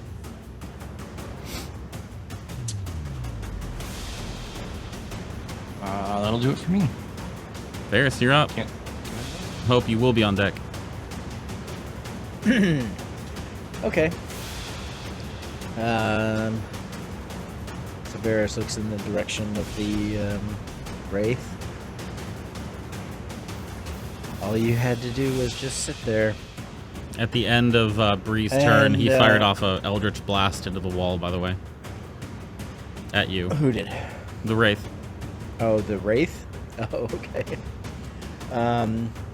Alright, well, I will, you'll see Varys kind of stare at the wraith, and this kind of aura of purple energy kind of concentrates around him, and then you'll see inside the dome a burst of purple energy. We're casting synaptic static inside the bubble. I need a intelligence saving throw. Gotcha. Is this a one-shot spell, or does it persist? Can't remember. It does persist if you fail. The damage is instantaneous. But Yeah. there's effects. It rolled a 7 on its intelligence check. Okay, so he takes 31 points of psychic damage, and then for every attack now, it rolls a d6 and subtracts that number from attack rolls and ability checks, as well as Constitution saving throws to maintain concentration. Make an intelligence save at the end of each of its turns to end the effect. So it's like Bane plus damage. Emotional damage. It actually is. It's great. Yeah.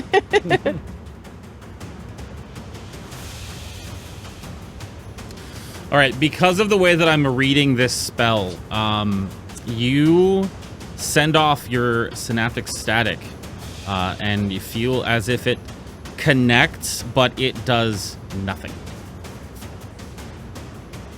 Creature is immune to psychic damage, which in my mind means isn't affected by the second half of that spell.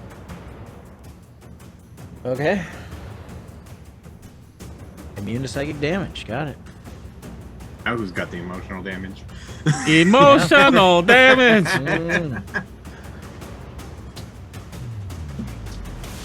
Okie dokie. Well, that sucks.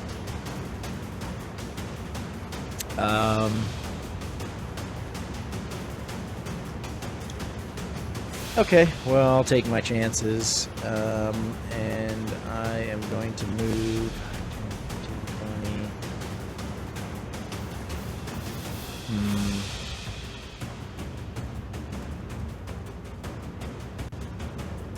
Shit.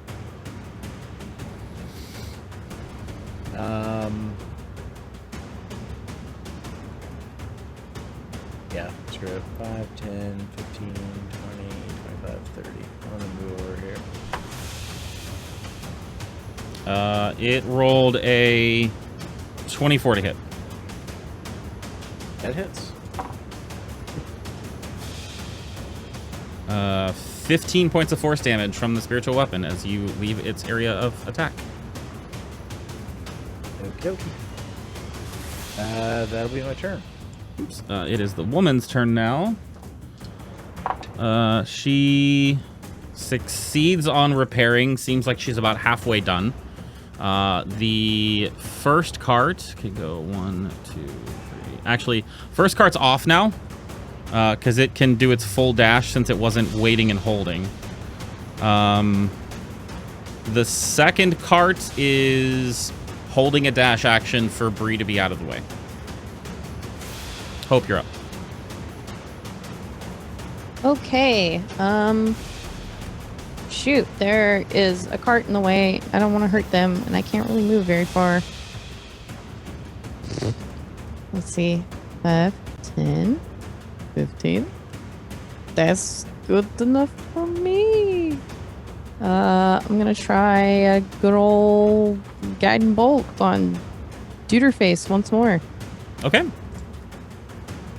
Where is it? There we go. He's it. Shit. Misses. It was on the 18.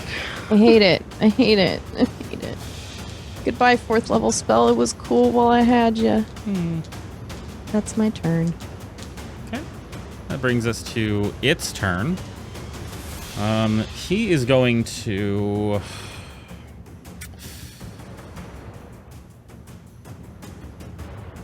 Yeah, he's going to take a swipe with his dark sword at you, Cascade. That is a 23 to hit.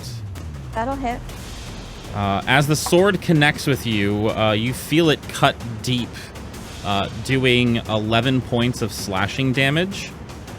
In reaction, I'm using fighting style interception, and I will reduce the damage by 9.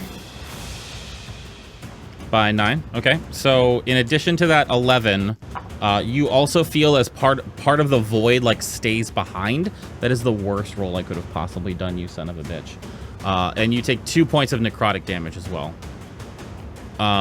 So a total of 11 points of slashing. So 13, but negate 9. True.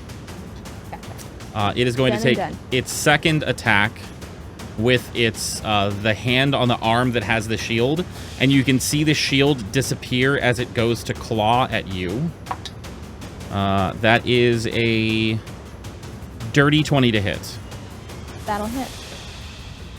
So as the hand connects with you, you feel it like slam into your body for 5 points of bludgeoning damage. The void that touches your skin starts to like sear it for 5 points of necrotic damage, and it immediately, as a reaction, uses its life drain ability. I need you to make a Constitution saving throw. You are also grappled. Okay. So, wait, why is that? Did it roll a d10 for you guys? That was weird. Oh, it shows a got 20. d20. Oh, it's so weird. It showed a d10 on mine. And I was like, what? Yeah, so that's an 8. Where is... There it is. You are currently grappled. You are currently grappling.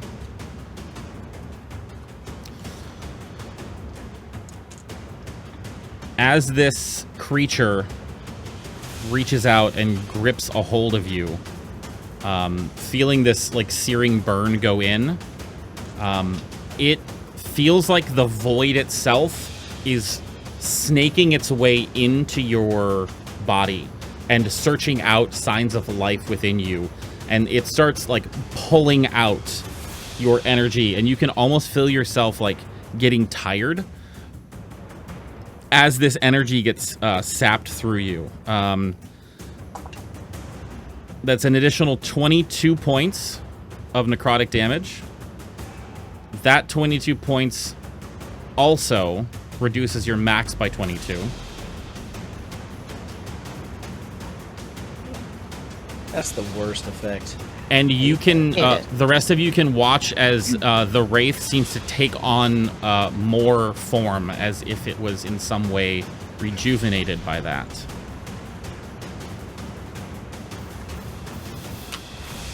Delg, you're up. I've succeeded. The combat's done. The session's done. No. I did what I wanted to do. I made Delg grunt. As a bonus action, so I picture this wraith, black mist all over it. Mm-hmm. So I will move. Oh, I have to go here. I will move here, and anybody looking at Delg will see kind of a black mist like surround him for a second, and then all of a sudden it will turn to a radiant color. And as a bonus action, I will cast Spirit Shroud, level 6. Okay. On me.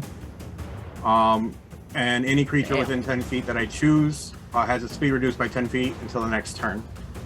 And whenever I make an attack, it deals an extra 1d8 extra radiant damage. So I'm gonna ignore that my armor's super fucking hot right now. And I will attack him with Wayfinder at disadvantage, correct? At disadvantage, yes. How far was the radius of Spirit Shroud, by the way? It doesn't really flitter. It's just more of a cosmetic effect. But if there, a monster within 10 feet, I can link it. That I see within 10 feet. Isn't it persistent on you, though? It is concentration. But it says only any creature of my choice. I guess it's any creature. So yeah, it is a 10-foot radius. My bad. It's okay. But I do have advantage because Bree's echo's on the other side of it, so that's a straight roll. It's a 16 plus 9, which puts that at 25 to hit. That hits. So that's 1d6 plus 1d8 for blessed strikes, and for another 4d8 for spirit shout. I don't know if I have enough d8s. Oh. Welcome to my world. I lied. All right, so piercing is 6, and radiant damage will be holy shit.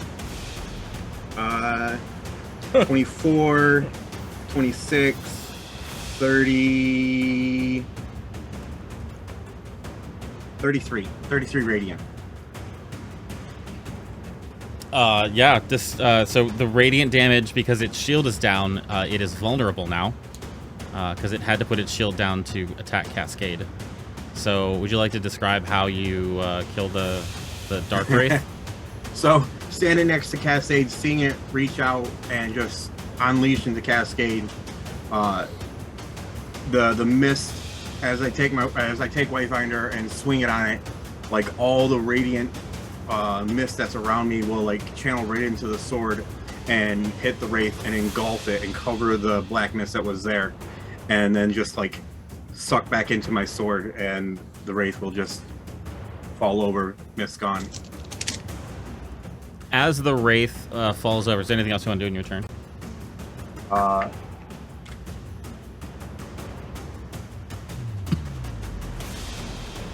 You know what? Yes, because I am bothered by the armor. Is it? You said I'm on fire. Yeah. I will action surge and cast create water at first level to make it rain in a 30-foot cube centered on me, which extinguishes all flames. If he wasn't gonna do it, I was. Well, okay. I will. I know exactly what he's thinking.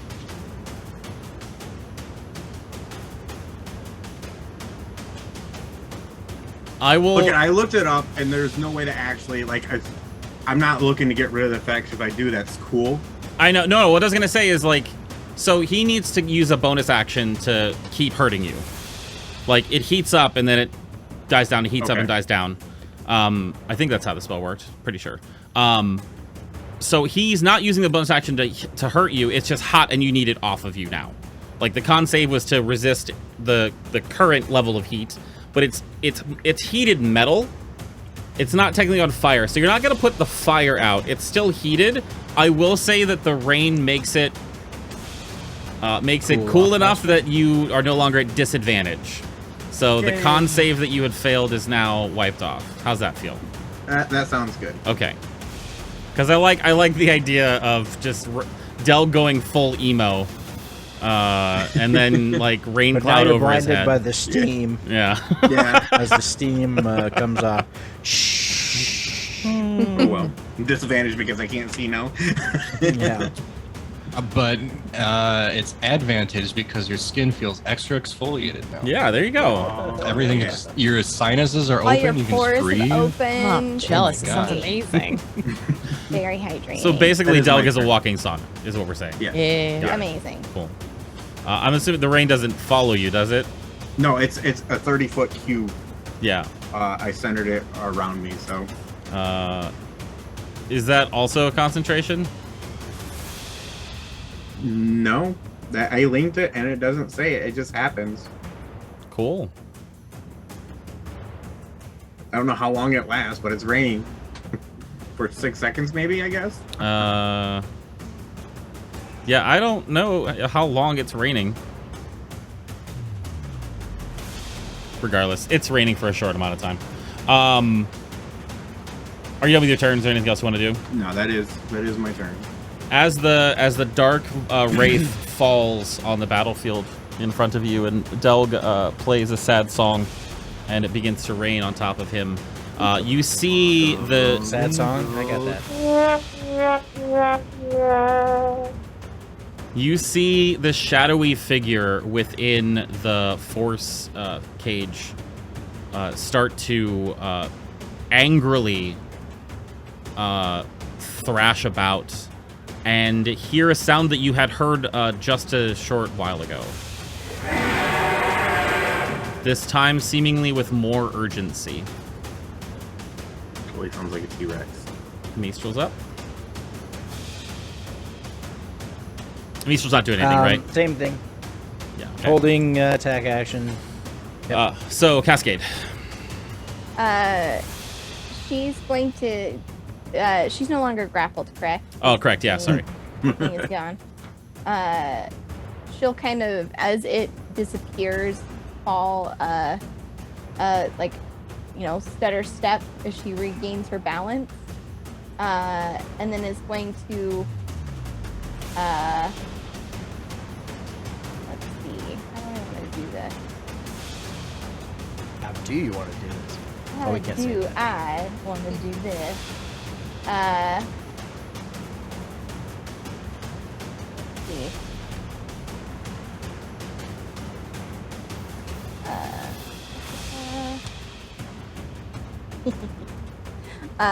Sorry, I just got really happy.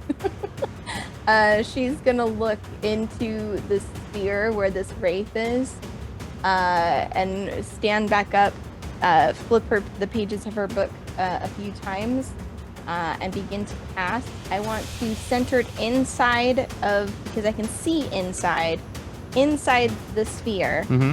I'm casting Storm Sphere, but I'm swapping out the bludgeoning for radiant damage, and I'm casting this at 5th level. I'm gonna do this. Boop. I need a strength saving throw, please. Yes. Hang on. A lot of dice for only 19. Can you walk me through the whole spell? Because it looks like there's a hit first before the save. Okay, so it's a 20-foot radius sphere of swirling air and exists and centered on a point that I choose within range inside that dome, just as filling it up. Okay. And is it persistent? Yes, it will remain there for a minute, as long as I'm concentrating on it. Each creature in the sphere, when it appears or ends its turn there, must succeed on a strength saving throw or take 5d6 because of the level that I cast it at. Radiant damage. Okay. The sphere space is difficult terrain. Got it. So what it is a base damage. That first number isn't a hit number, it's a base damage, and then she's got a higher level cast at the bottom. Additional damage, right? Am I reading that right, Sarah? The first number is a d20 plus 9, her spellcasting modifier. The first number is a to hit. That's why I asked. It is. This is Yeah, why. that's weird. Until the spell ends, you can use a bonus action on each of your turns to cause a bolt of lightning to leap from the center of that's the it. sphere towards one of the creatures you choose. Gotcha. So that's the ranged spell attack. So that's what it is. It is a save, and it is going to take the 5d6. Time it. It only did 3d6. Why did it only do 3? Oh, yeah, no, it is 3d6, but it'll be radiant. So 8. Its strength save was dirty 20. Okay, so it'll take half. Of what kind of damage? Radiant. Doesn't seem to 4 be radiant. affected. Not at all? Okay. Let's see. And then you have advantage on the attack roll if the target is in the sphere. Let's see. Creatures within 30 feet of the sphere have disadvantage on wisdom checks made to listen. So basically, I just put it in a weird blender kind of a deal. Okay. And then I am going to bonus action use that bolt of lightning, because this spell does 2 different kinds of damage, bludgeoning and lightning. And I swapped the bludgeoning for radiant. Can I take that 22, or do you want me to roll again? So the bludgeoning, did it do bludgeoning and lightning damage the first time? No, so it just Or does radiant bludgeoning lighting? is like the stuff that's Mhm. like blending it up, and then there's an actual lightning bolt that Gotcha. can come out of it. Yeah, you can take the 22. 22 hits. Okay, awesome, and we'll just take the 11 lightning damage there as well. Yeah, it seems to course through its body, and the amount of like residual like electrical fields that are on its skin that you expect to see seem to be more than you were expecting. Okay. Yeah, and that's my turn. I'm gonna hold this spell for a minute inside there, so when it ends its turn, it'll have to do more saves and stuff. But Cascade's just kind of standing there, nose bleeding a little bit, hunched over her book, just staring into that dome. That's my turn. Staring right back at you, the void will stare back, and in response, you can see it like howl, and you feel sort of this piercing, like pinprick behind your eye.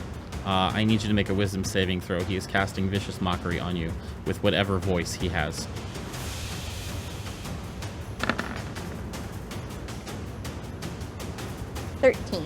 As this pierce of howl like sinks into your head, it does 9 points of psychic damage. Good. I don't have to roll to make a con save with that level of effect, do I? You took damage and you're concentrating. Okay. I get advantage on these, and or me.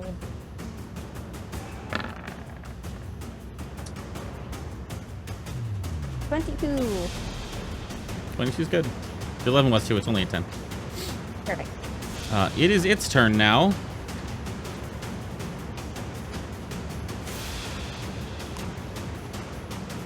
Doesn't that? When it ends its turn in this sphere, it'll proc that.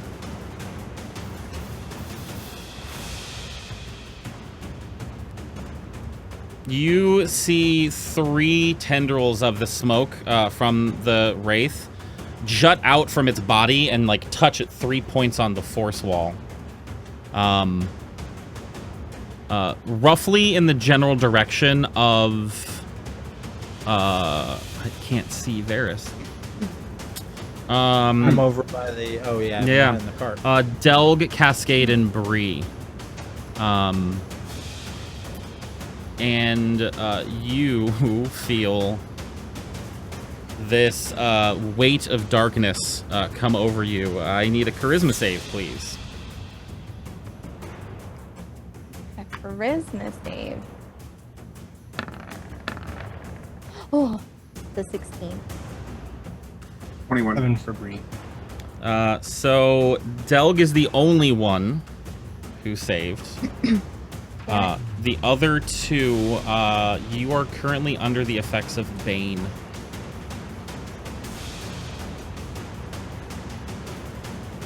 Now you get those odds really quick. Say again? I'm just looking up what that means. I got it. It's the opposite of bless. It's D4 on attacks and actions.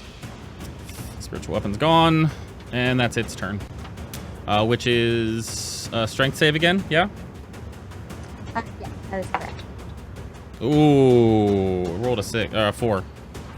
Okay, so we're gonna take. We're just gonna press the button again. Where is it? Actually, for this damage, the strength save is to avoid the bludgeoning damage, which is actually radiant, Yeah. which doesn't affect it. It's just completely immune. Okay, Completely then don't immune. worry about it then. Perfect. Yeah, so that makes it Bullshit. Bree's turn. That's a Chum's muted, but I don't want to hear what he actually said. No, I said, excuse me. Something in my throat there. Yeah. Bree, you're up. Varys, you will be on deck. I will be. You're right.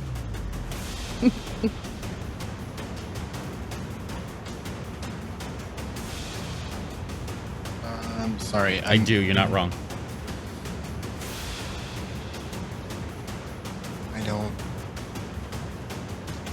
I don't see that spell. There's... Well, to be completely honest, first thing actually Bree's going to do no matter what is 5, 10, 15, 20, settle up there to Yay. let them Get on, little doggies. clippity clop right on out of here. They're trying. I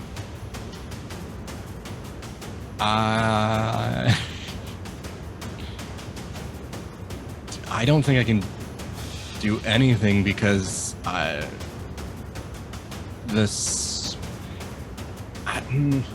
got so many thoughts. So let's try and go one by one. Okay. The spell that Cascade has put out there. I don't think it's protruding out, is it? It shouldn't be protruding outside the sphere because it can't yeah. physically Yeah. go outside. That was like my one or It's first like or a snow second globe. question. It's like yeah. It's a evil snow snow globe with lightning inside. Yeah. I picked the and the- Cascade keeps shaking it, so the boulder, stuff keeps bludgeoning around in there. yeah. It is inside and only inside. I know that it's outside. Okay, But so I wanted if to- the reason I left it that way is because if Varys drops his shield, it's gonna expand. Which that might happen. Okay, so that answers one of the questions. The other question, I think, which is safe to assume based off of the explanation, is that that's not one of those I pick and choose who's good in there that looks very no. volatile to everyone. Oh no, it's Blender. It's volatile to everyone. Okay. Could be worse. Is the Equal new planet? opportunity blender. It's the new planet that was just discovered that travels around the sun at once every 2 days. That has Yeah. 10 times the speed Glass. of sound, glass, wind going sideways. fueled by Varys's restraint and Cascade's boy. fury. My God. Boy, that's questionable. I'm afraid. Varys' restraint. Well, Cascade's fury. Come on. Like, whoop. Okay. So, I think the only thing that Bree's gonna be able to do right now, to be honest, is set herself up for the next time. So,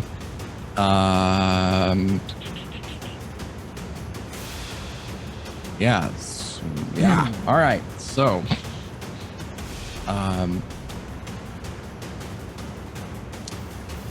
that wouldn't make any sense to do if I'm just going to do that. I moved out of the way.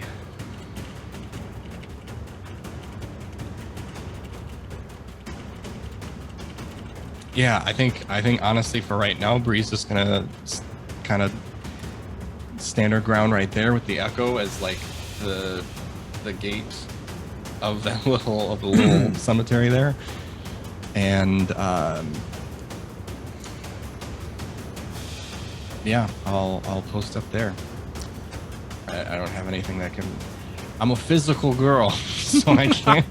I can't Living in a physical world. do that. Wow. right? Jeez. Yes. Oh, I love it. Beautiful. Did you just turn Bree into Boombox, or what was the name? Beatbox or Soundwave? Soundwave. Yeah. So as Bree's turn comes to an end, you see the creature within this cage, Blender, cry out again. Only this time, and very close, you hear a response. What? And ladies and gentlemen, I have been challenged. And I don't know that I'm okay with it. Varys, you're up. All right. Yeah, let me get the dice off the screen so they can see what the hell's going on. Damn. All you, right. Cascade. Before I do anything, I will yell out. The wall is coming down.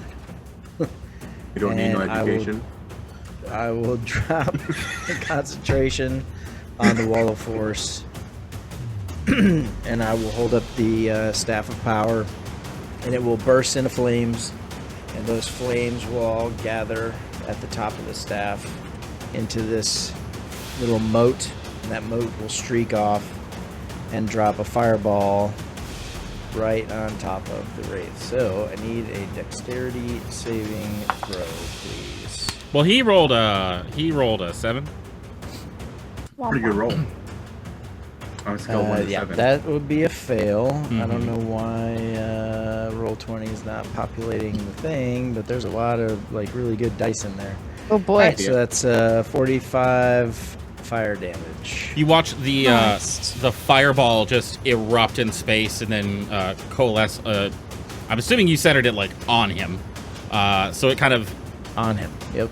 goes out of him and then comes back in, and you can see the flames kind of licking around the shadows as it dissipates. It does seem to have done damage, but not as much as you'd hoped.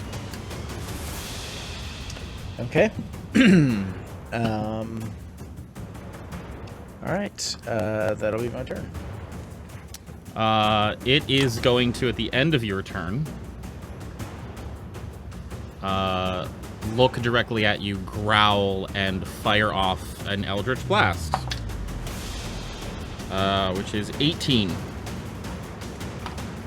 That hits. It is only 8 points of force damage. Good roll. It is the woman's turn. Oh, shit. She has one more step to complete before the card is done. Okay. And then this card is now gone as well. Which brings us to Delg.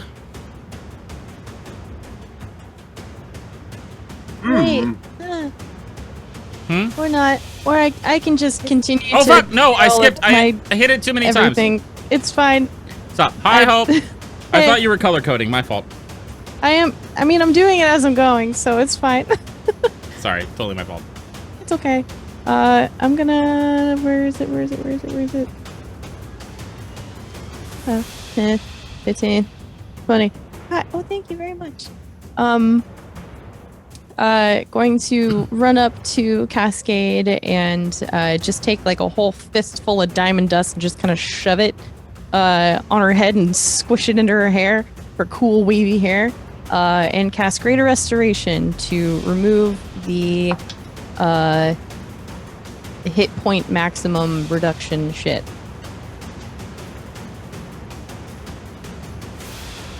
So there's that. That's pretty much all I can do right now. Does it work close?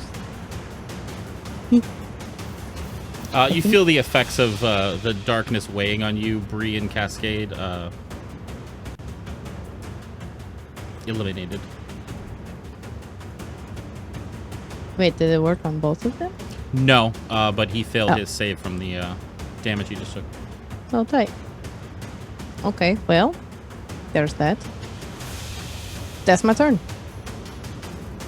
Does the Greater Restoration give me my It- top HP back and everything? It should, yeah. Removes the effect of reducing the target's hit point maximum. Woohoo! So you good.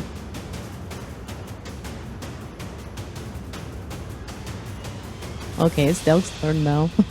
Delg.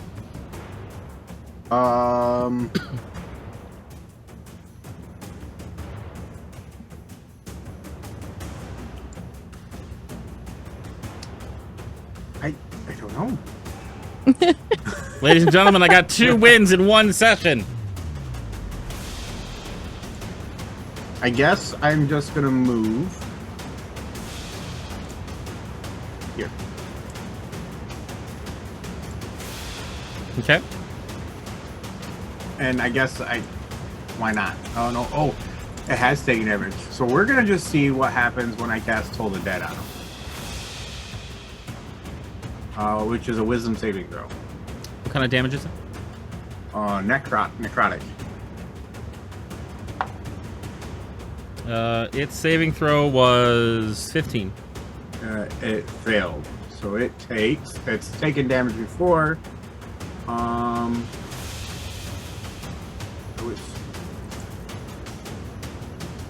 Yes. Oh, that's nice. 24 necrotic and 8 cold. I believe I can change that to cold for blessed. Right? I don't know. Look. I'm pretty sure blessed strikes can be, or is it just radiant? Blessed strike. Radiant. Okay, never mind. Yeah, so 24 necrotic and 8 radiant. That Doesn't seem to do much of anything. Okay.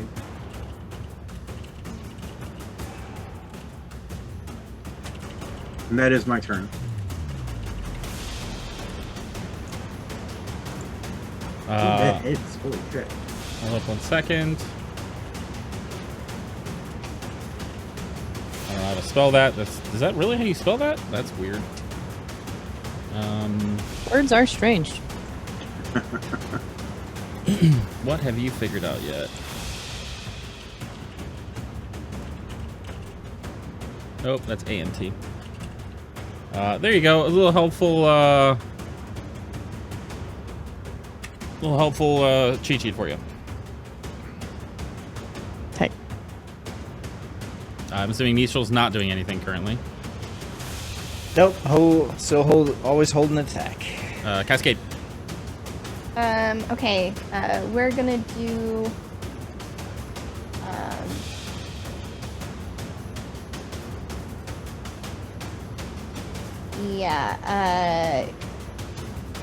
Still concentrating on this thing. Cascade is going to cast. Yes. We're gonna do. No, wait. Time out. Oh yeah, no. I'm gonna cast Fireball centered on Homeboy, but swapping the damage out with Lightning. So I need Dex save. Okay.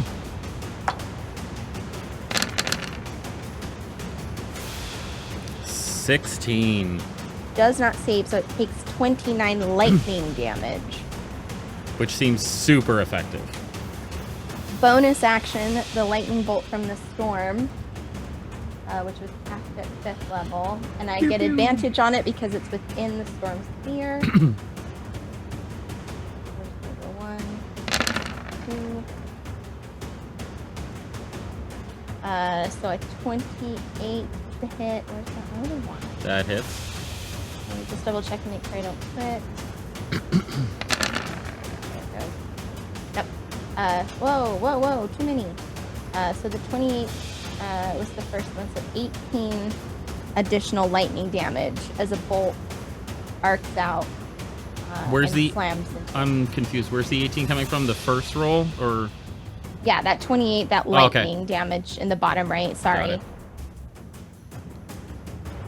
I mean, I'll take the 20, but No, you're fair good. to You're do good. 18. So again, seemed super effective on the 18. How's this thing looking? It is just starting to look rough. You took it from okay to rough. Okay. Wow. And that's Cascade's turn. Is she stands up a little bit straighter, electricity crackling across the pages of her book as she flips back and forth.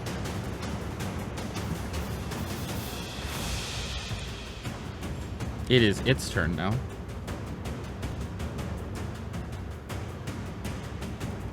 This is difficult terrain for it, right? Correct. And it has a hard time hearing in there. 10, 15.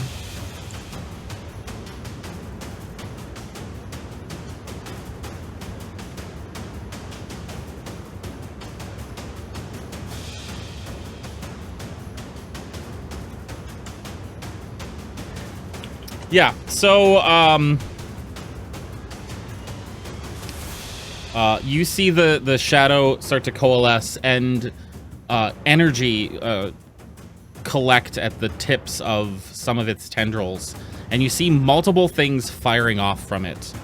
First and foremost goes to Delg as a chromatic orb of lightning, or of thunder, fires out from one of the tendrils. It rolled a nat 20. No thank you. I luckily it can re-roll. I'm aware. Also, it's supposed to be rolling with a d6 less anyway, Yeah, so -6. which with a nat 20, I would still argue always hits because the nat 20 always hits. I agree with that. But a 2 -6 plus whatever modifier it has does not hit you. So please expend your spell of your luck blade. It is it's the second spell attack it's gonna make is the same thing though. And it rolled a nat 1. Okay. Okay, this is where we're at, 2022. Okay, fine.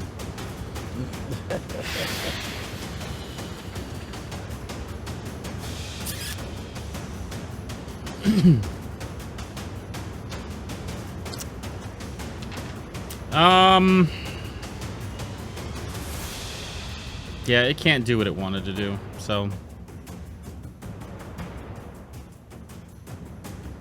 that sucks. All right. Yeah, that's its turn. Delg, your passive perception's high enough.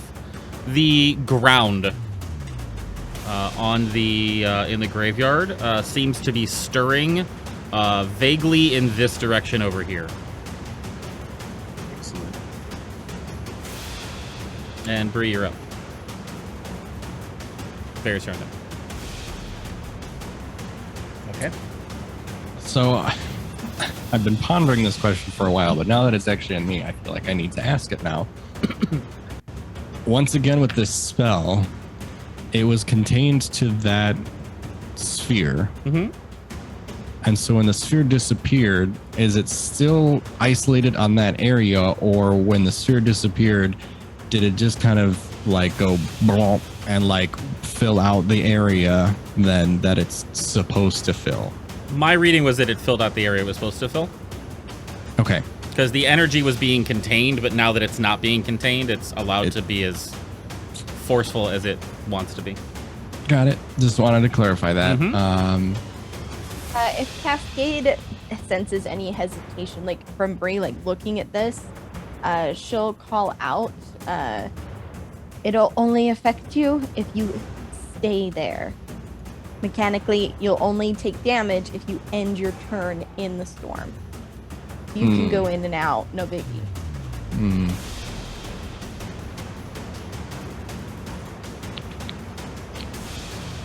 Yeah.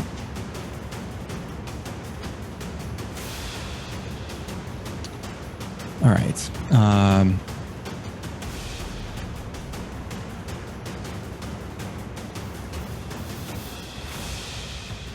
You know what? I don't know if I've ever had to do it this, like, that particular way. How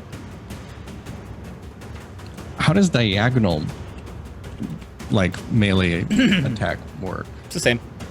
Same? Mhm. All right. So 5, 10. I guess, yeah, that makes sense. If I'm in there, where my echo is right there, does that, it's got that little edge. Can Yeah, I you can attack it. argue that I'm like not in it, or like? Yes, you're not in it. You're not in it, and you can attack that target. Okay. That's what we're gonna do.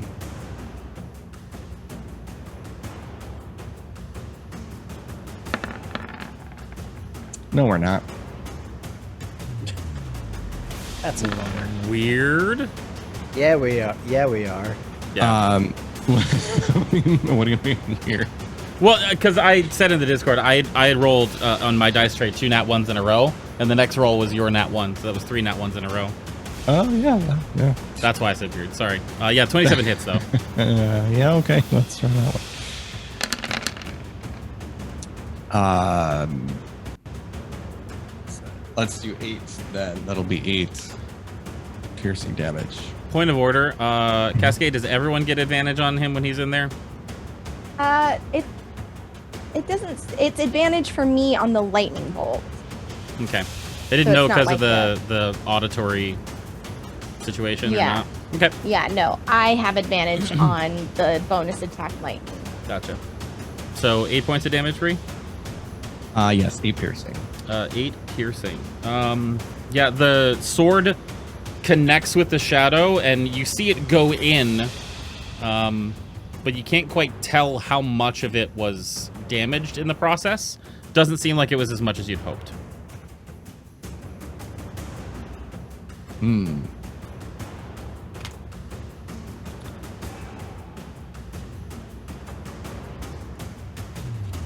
want to save that. I want to save that. Yeah, that's all I can do. Okay. There's, you are up. Okay. Wow. Actually, hang on, because we said that the initiative thing was starting before your turn. Before another revenant pops up out of the grave here. That's it. Okay. Okay. 5, 10, 15, 20, 25.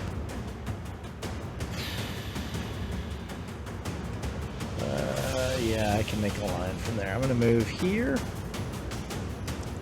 Take Meester with me. And say, well, lightning it is. And I'll hold the staff up. And you'll see the clouds gather around. A lightning bolt comes down out of the sky, strikes the staff, kind of runs through it from one end to the other. And I will cast lightning bolt at home slice here. I need a dexterity saving throw, please. That one. Not 20, actually. Oh. Still half damage with the lightning, though, right? Well, that's... -6. -6 because yeah, it's an ability. It's still half. That is an ability, yeah. So 14. You roll. Oh, wow. Okay, so that's a fail. Well, no. So It's 14. The 10d6, save is 14. hold on. The save is 14. Is the 14 a fail? Yeah, and the DC is 20. Okay, sorry. In my head, I was flipped around, thinking that was bad for you, and I'm like, no, I rolled low. It was good for you. You want this. You want this. It is good. It is good for me. All right, let's see. All right, 10, 14, 23, and I got to roll 3 more. Ooh. 37 points of lightning damage. I mean, without the doubling, you would have taken it down. Would you like to describe how you take it down? Oh, okay. So it's a wraith, right? It's like a spirit. It is a void wraith. It's not really physical. It's just like a Correct. void wraith. It is an Yeah, actual so I would say manifestation that, of you the know- void. Okay. So I would say that the lightning kind of strikes it in the middle, and then it arcs around, kind of just electrifying the whole thing, and it just kind of dissipates, and maybe it makes that scream that, it's been making, but in a more painful way. It just kind of, lights it up. And it's kind of like that effect where, you'd see like cracks, appear in its form, and then just kind of blast it apart. I feel like as it blasts apart, there's like almost like a ball of static electricity, like where you see like a fractal of lightning that's kind of there, and this slowly dissipates down onto itself. Yeah. Yeah, absolutely. He gone. There is still a revenant on the field. That's my movement, and I cast a spell, so yep, I'm good. I'm done. It is the woman's turn. She did not succeed that time, but she still won away, which brings us to Hope. Okay. Where is it? Dang it. Okay. I'm gonna move over here. Wait, is there like stuff in the way between myself and Varys? Is that like a tree and I can't see him? That's just a rock on the road. Oh, I'm just looking at the foliage as well. Okay, great. I'm going to use my Channel Divinity Preserve Life and boost up my buddies here. So the maximum that you can take Cascade is whatever half of your max health is. So if you want to take up to that or whatever you need, take that. Varys, I don't know how much you need. Just take what you need. I have 70 points to divvy up. Okay. 70 points between the two of us? Mm-hmm. Okay. I'm 37 down. How many are you down? I'm 41 down. All right. 35 each? There you go. Tight.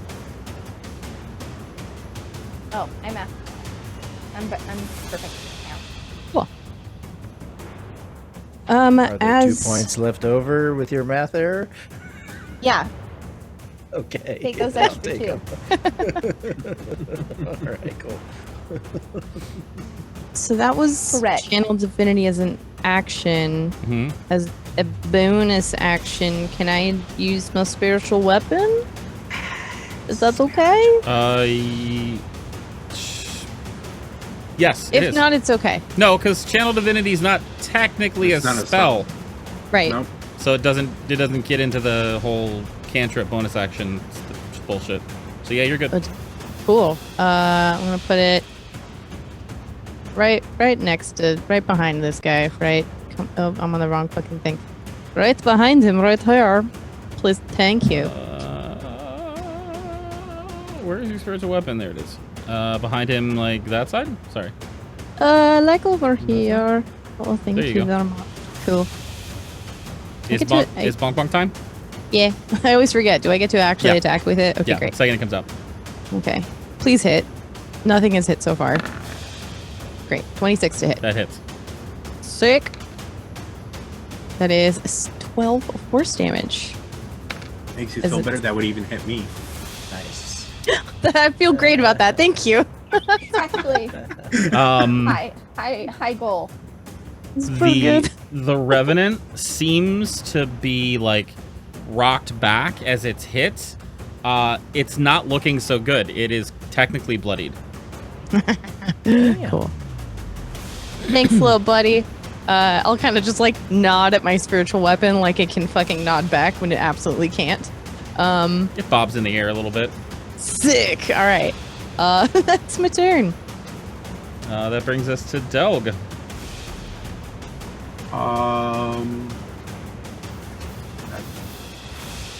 Sacred Flame, Dexterity, saving throw. Rolled a 6. Okay, it fails, so it takes 12 points of radiant.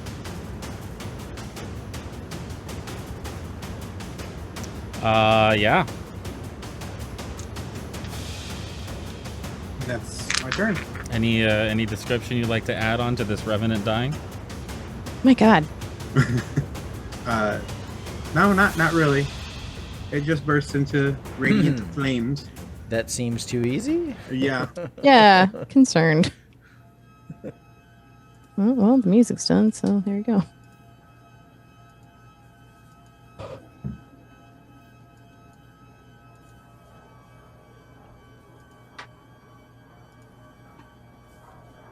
I just took 3 full pages of combat notes. Oh shit! Feels good. Okay. What would you like to do, yo? I'm gonna run over to the woman and see if there's any assistance I can render. I was gonna go do the same thing. Yep. I've got this. I'm almost done. I don't need your help. We're here to protect you in case anything else comes out. Okay. She still seems very frazzled from the fuckery she's just been in the middle of trying to fix a wheel. Fair.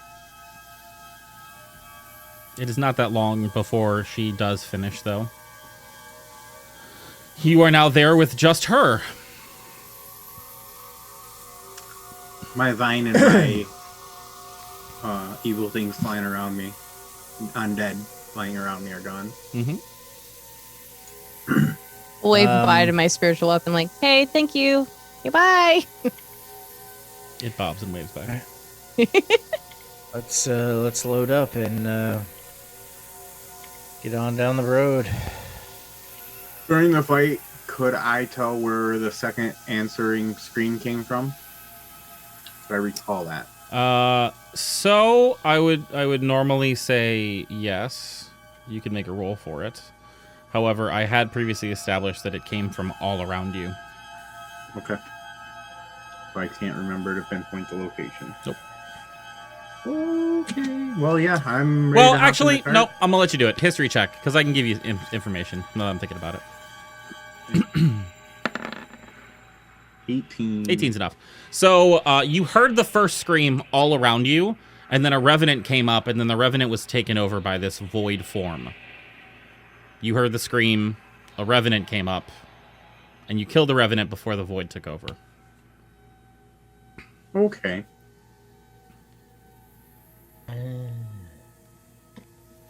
Okay. Just before. Like one turn before. Mm-hmm.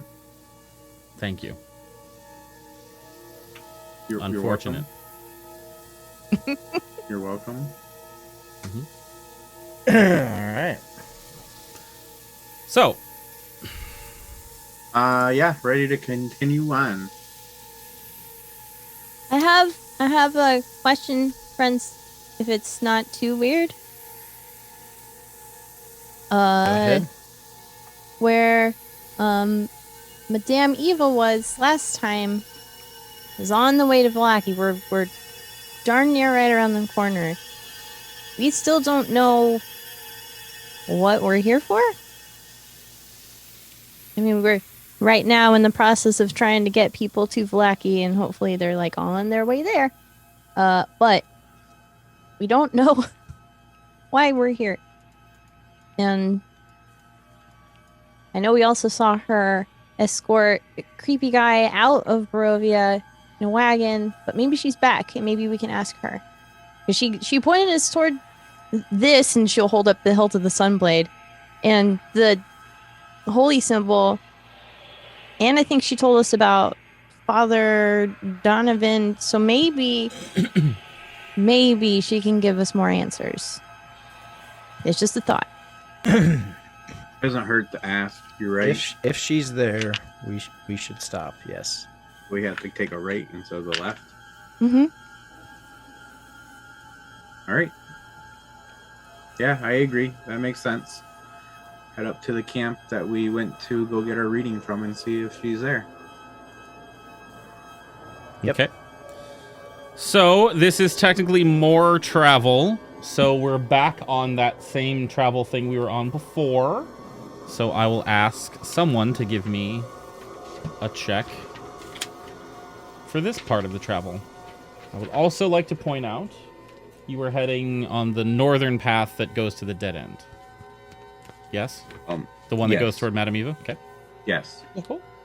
As we're traveling, I'll look over to Cascade and say, tell her about Madame Eva.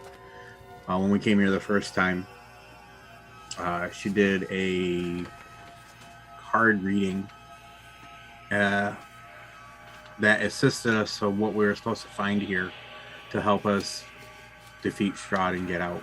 It led us to several, as Hope said, items to help us gain advantage.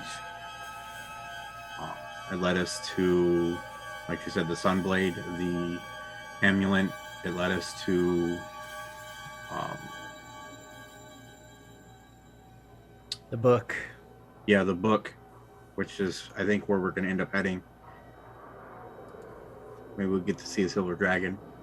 So that's the plan. Understood.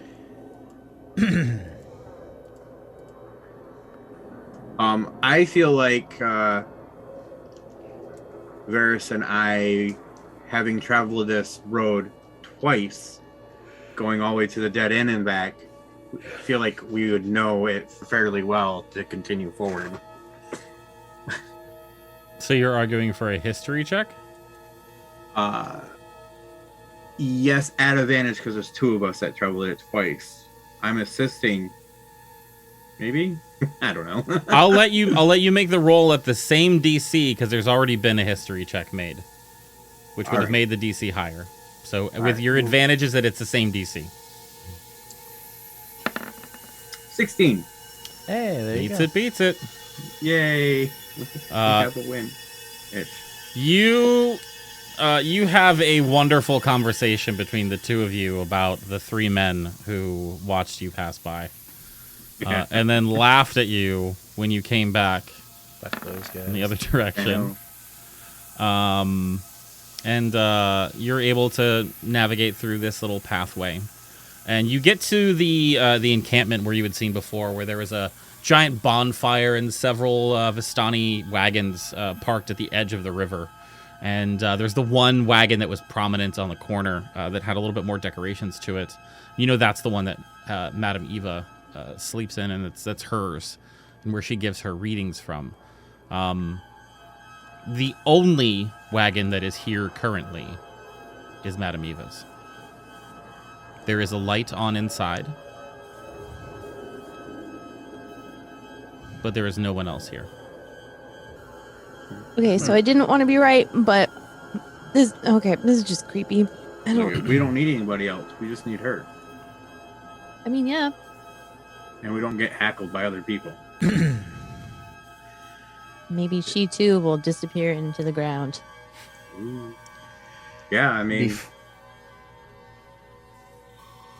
Yes, there's... Oh, I was going to say, before we go inside, I will take out the yellow Vistana scarf that I got from the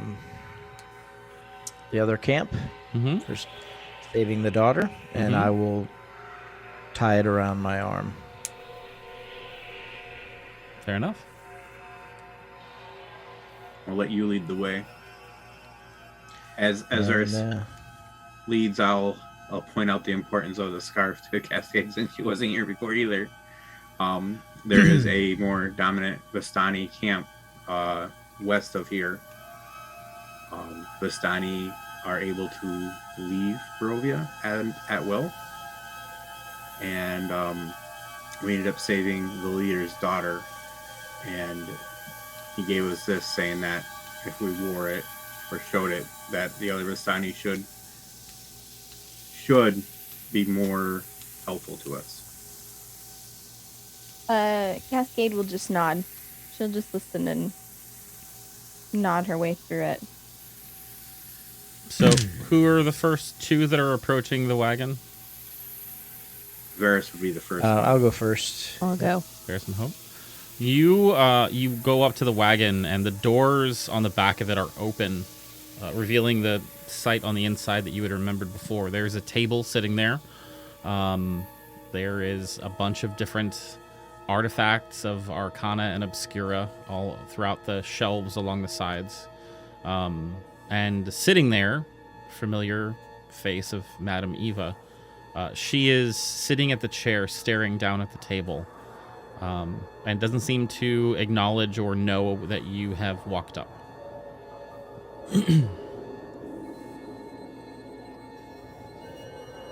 Time of day, is it afternoon? Evening? I'd say by this point, it took them a while to get the carts loaded up, so you would have left around noon. It's probably like early afternoon, 1, 2 o'clock. Okay. I would just say, good afternoon, Madame Eva. It is good to see you again. Do you remember us? She does not respond. And it's not that she doesn't respond, she doesn't even move. There isn't even a twitch.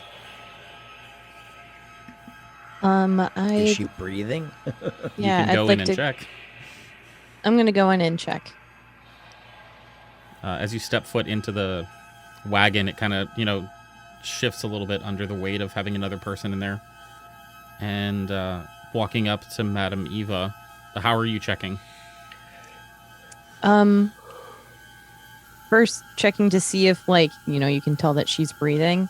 And if it requires further investigation, just like trying to reach and get a vital on her arm, like her wrist or something.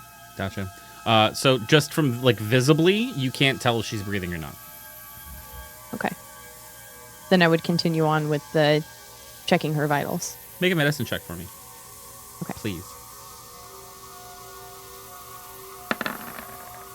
And I assist by talking her through. what You're she not should be even looking in there, for. and you said it after I'm the behind roll. I'm behind it. She's inside. Varys is at the door.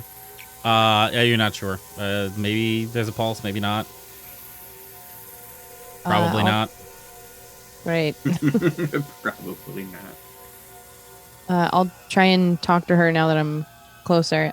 Madam Eva, hello. We're here to speak with you. Are you okay? No response. Um, I mean, you guys can all join in too now. I wanted to know who was the first in. I'll move closer, and kind of reach out.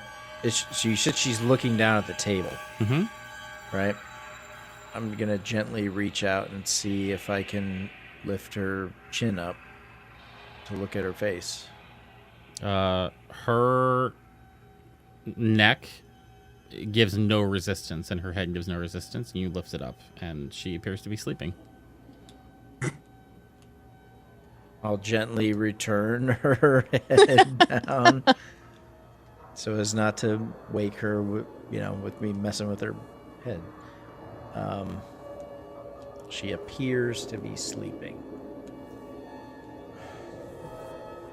Can I try and take her hand and like pat her awake?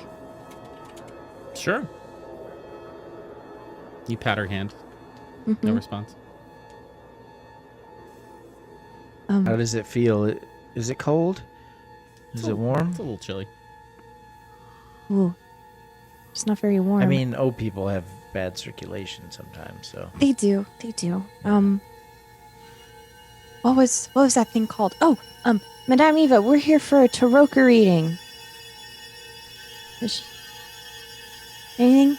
I'd say someone, even if it's Delg who had come in like behind to look in, you would see that the table in front of her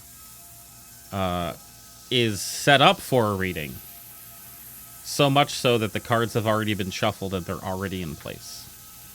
Oh, Did our reading sheet were coming? do we just turn it over? Oh, what was the order she turned him in? Turned him over, and I don't remember. I don't know if it really matters in the grand God. scheme of things. Well, there was a I don't remember certain. that either.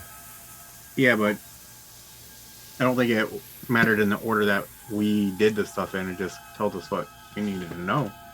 Okay. But I'm more than willing to brainstorm with you to try to remember.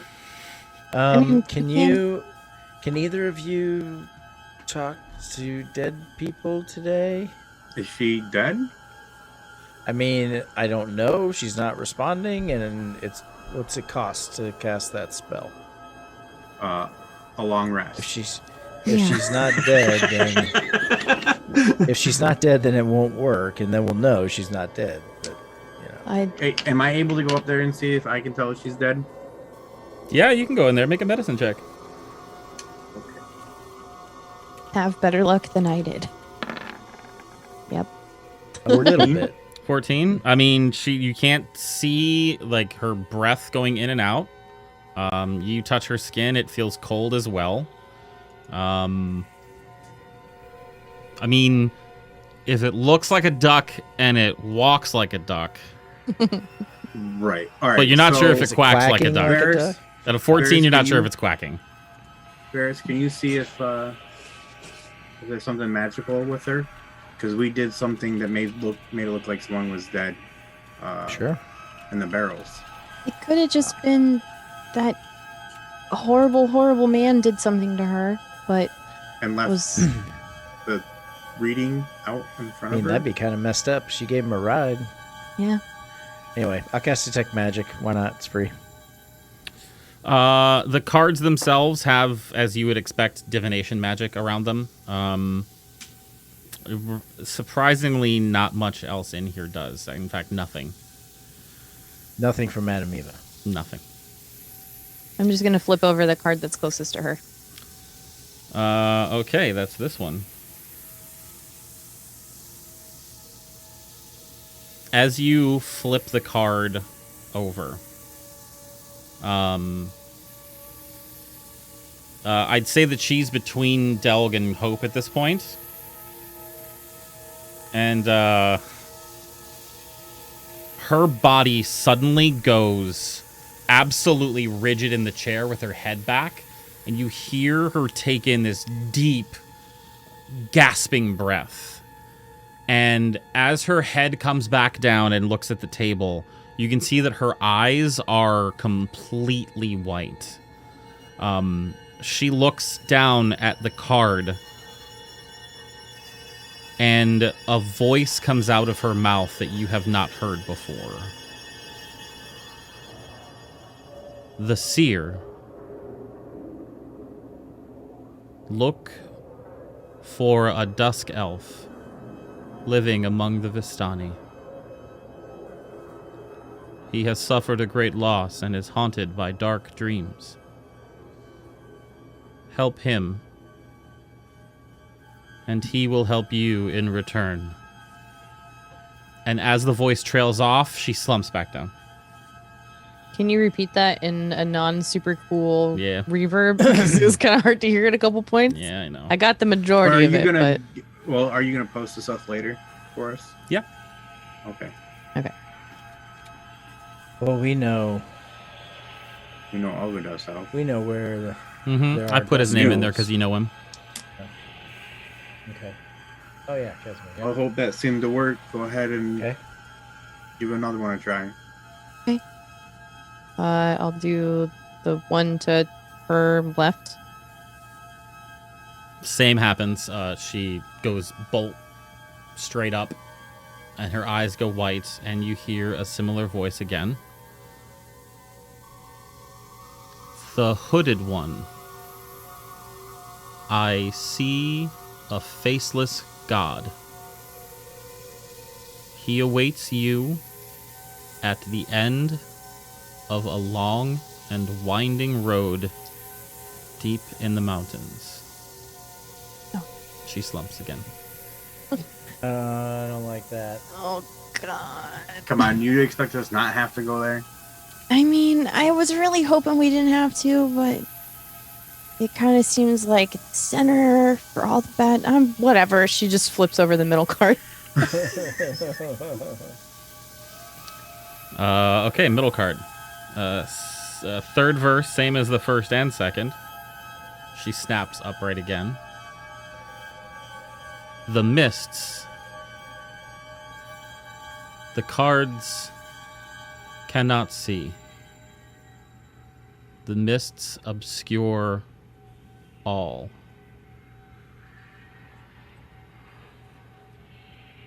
It is as if the land works against you. What else is new? Hope just like rubs her temple, not even looking, and just turns over the third one in the row.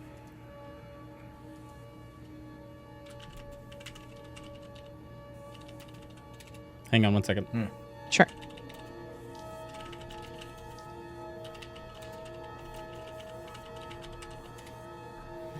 You said third one in the row? Correct. Ooh. The Avenger. One of your answers lies in a dragon's house.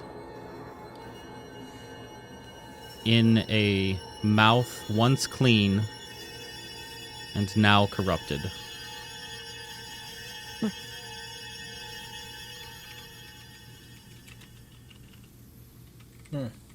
Okay.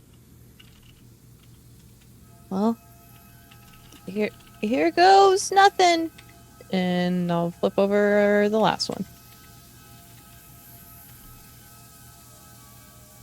There's so many things I'm balancing right now. Hang on, please. I'm working. No, you're doing great. I'm just getting ahead of myself. No, you're fine. You're fine. So the last one. Ooh. The Bishop. What you seek lies in a pile of treasure beyond a set of amber doors.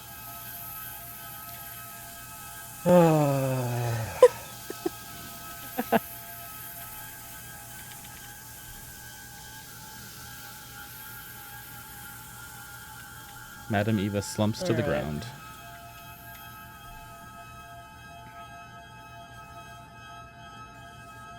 Does she have a deck of cards like near her? There is a deck on the table, yeah.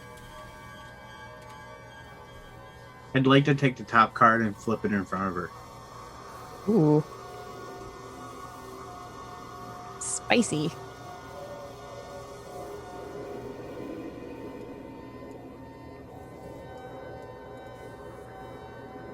How many treasure piles were there in that room? 6 or 8? 8? I want to At say. least? I want to say 6, 3 on each side.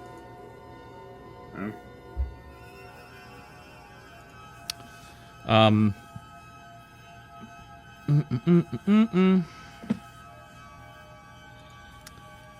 Let's see here.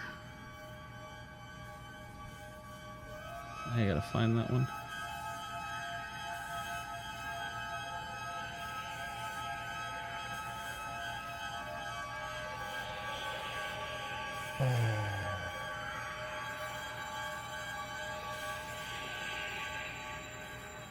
Madame Eva comes to again. I lurk in the darkness where the morning light once shone. A sacred place.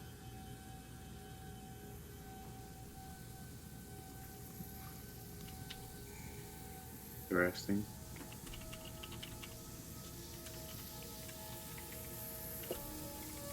Can I look through the deck and know what's inside or what's in the deck? You can take the whole deck if you want to.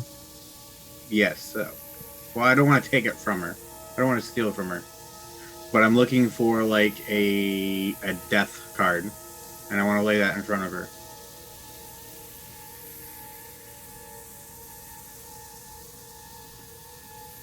I don't think... That's what I'm wondering. Like, Yeah, I don't think there's a death card in the Tarokka deck. that's why I was like wondering if I can like skim through it. Yep. I don't know. I'm looking to see if there is something that would like, because we got the mist card which says they can't tell us where the evil is lurking. So I'm like, kind of looking for something like that might be able to tell me if we're gonna run into something really bad like my death, or like who might if Strahd. We saw Strahd dead, and I don't know. I don't know if I'd be able to tell. There is no death card in the deck. Okay. All right. Well, the way I'm reading this, 2 of those lead to the Amber Temple, 1 Argynvost, and 1 to the Vistani camp south of Vallaki. Right, but I feel like these, at the very least, that mist card doesn't pertain to where we're currently at.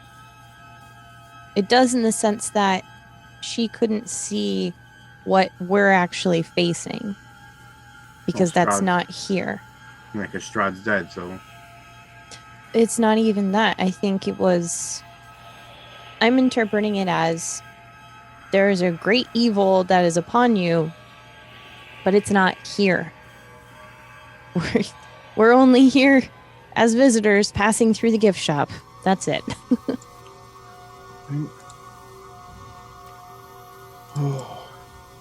It even said, what did she say? Your troubles will not end within this domain. Yep. So, just throwing it out there. Right, We so kind of knew that. Yeah. do we? I would like to remember or I'd like to see if I can remember the 5 cards we got the first time around. Your initial Tarokka reading was... I don't know if we had it in the handout somewhere. Hang on. It's really far back. So.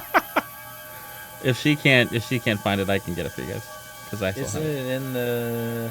I thought it was, yeah, but Yeah, that's what I'm looking through right now. Oh, Tarokka reading right here. Dang it. Just found my notebook. Yeah, Tarokka reading. The abjurer, The thief, the broken one, and the thief, the traitor, the broken one. Okay. Yeah. None of the same cards. I would like to go through the deck and pull out the traitor and put it in front of her. And see if she says the same thing she said last time. If she says anything. she does not respond. And then one last time, I would like to shuffle the deck, put it down, and take the top one and put it down in front of her.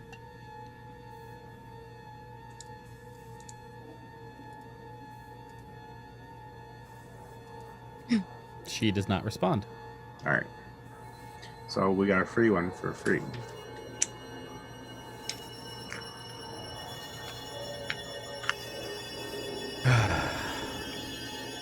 All right, well, we better get moving if we want to get to Vallaki in any reasonable time.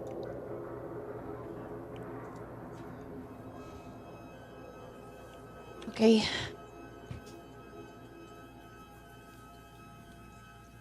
As we're all getting ready to like pile ourselves back in the cart, Hope is gonna try and grab Varys's hand to pull him back for a second.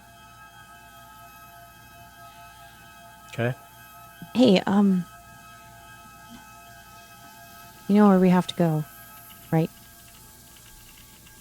I promise I won't touch anything. Okay. I promise. Even if this hooded one tells you we have to?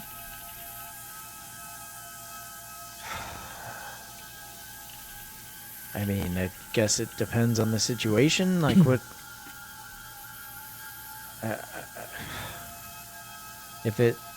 I mean, I would touch it if someone said, touch it or Hope dies, right? You would want me to touch it then, right? No, It wouldn't matter. I would touch it. that's not fair. The point is, it matters. The context matters, but I won't touch anything unless it's absolutely necessary and everyone agrees. Okay? Okay. Maybe Del will have to touch it this time, not me. I don't really want anyone to touch any of those sarcophagi. It's just bad. Listen, they shouldn't even be there. We destroyed all of them. You shouldn't. You're right. But if anything else that we've seen in Barovia is a testament to what might lie ahead, it's very likely that they're there still. Or I again, know. rather. Again? Still? Hard to parse exactly what's happening. Trust me, I don't want to set foot back in that place. I don't either. Yeah, just just don't touch any of them. Again, context matters. I know. I would do the same. Oh, if Varys is gonna die, I'm gonna slap my hand on that thing, you know? But just Only if absolutely necessary. right. Just stay close. I'll keep you safe. As I get to the cart, I would stop and I would go back and I would like to do a couple more things. One of them being to see if I can tell how long she's been dead. You can make another medicine check for that.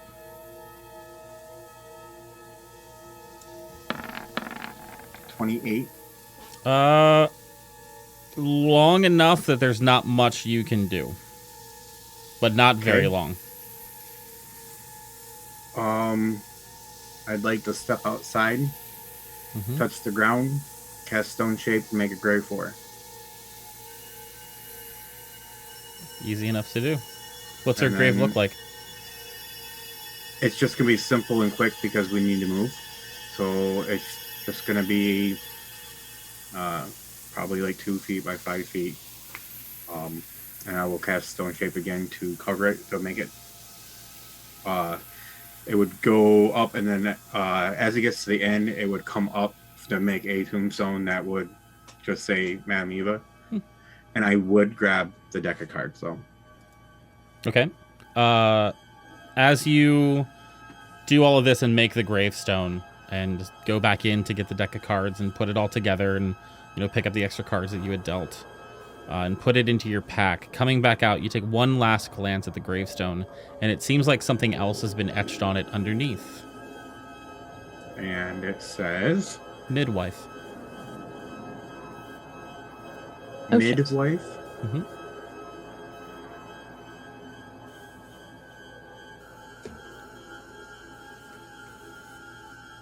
Nope.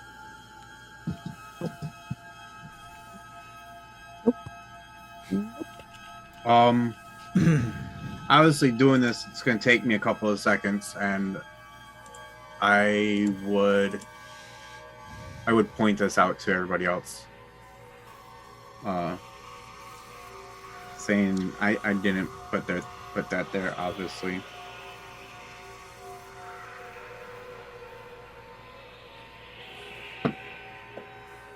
But I don't think it's worth staying for.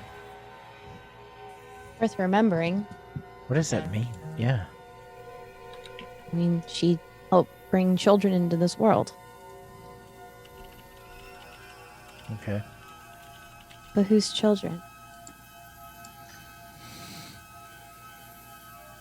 More questions, eh? So many questions.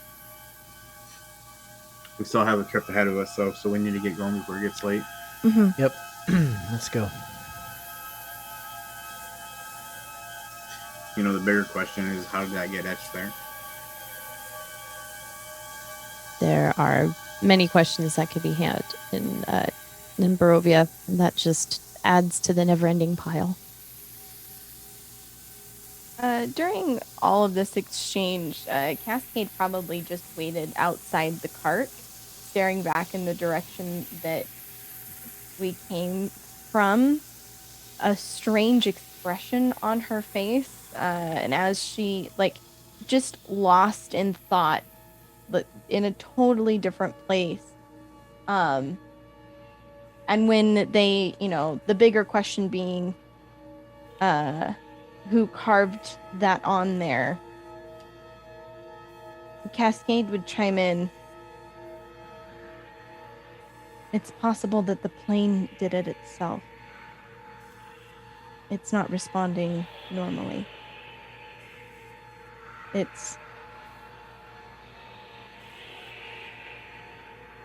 Dying's not the right word. Soon this place won't be anything.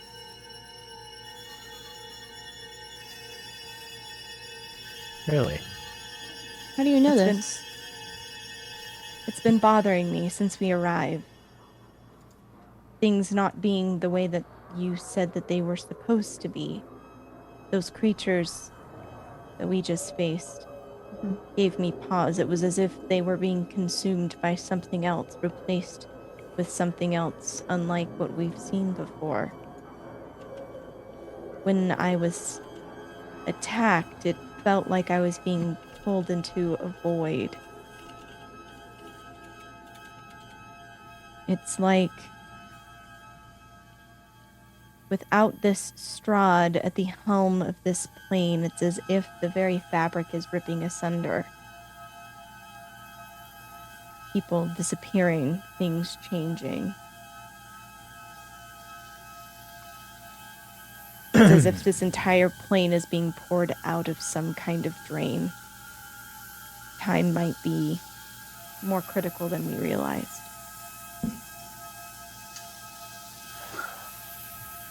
Have I Can't really argue with that. ever read of a plane ceasing to exist before? Make a history check.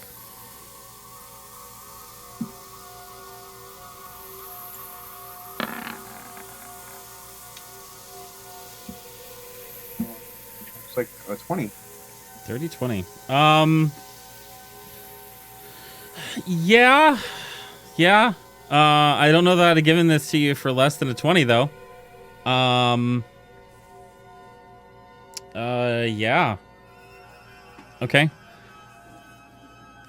The only there are some accounts of like smaller demi-planes and things like that, kind of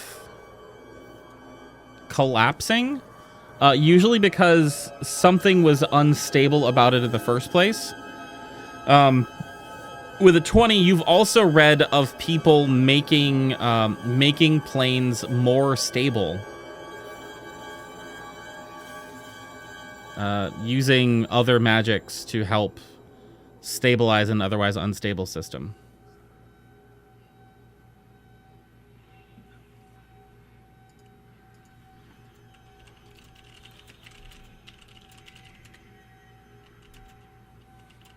Well, if this place is collapsing, we better get moving. Because if we need to figure out what these clues mean, and we don't have much time, we better get on it. I'm assuming this other magic is quite large and powerful. Mm-hmm. Okay. Something that would have been intrinsically tied to this place.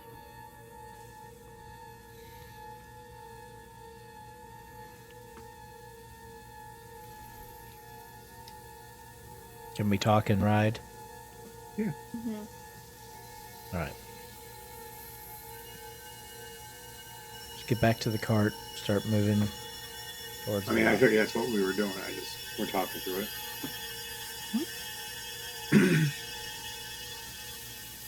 I'm hoping we can get back to the crossroads with no problem.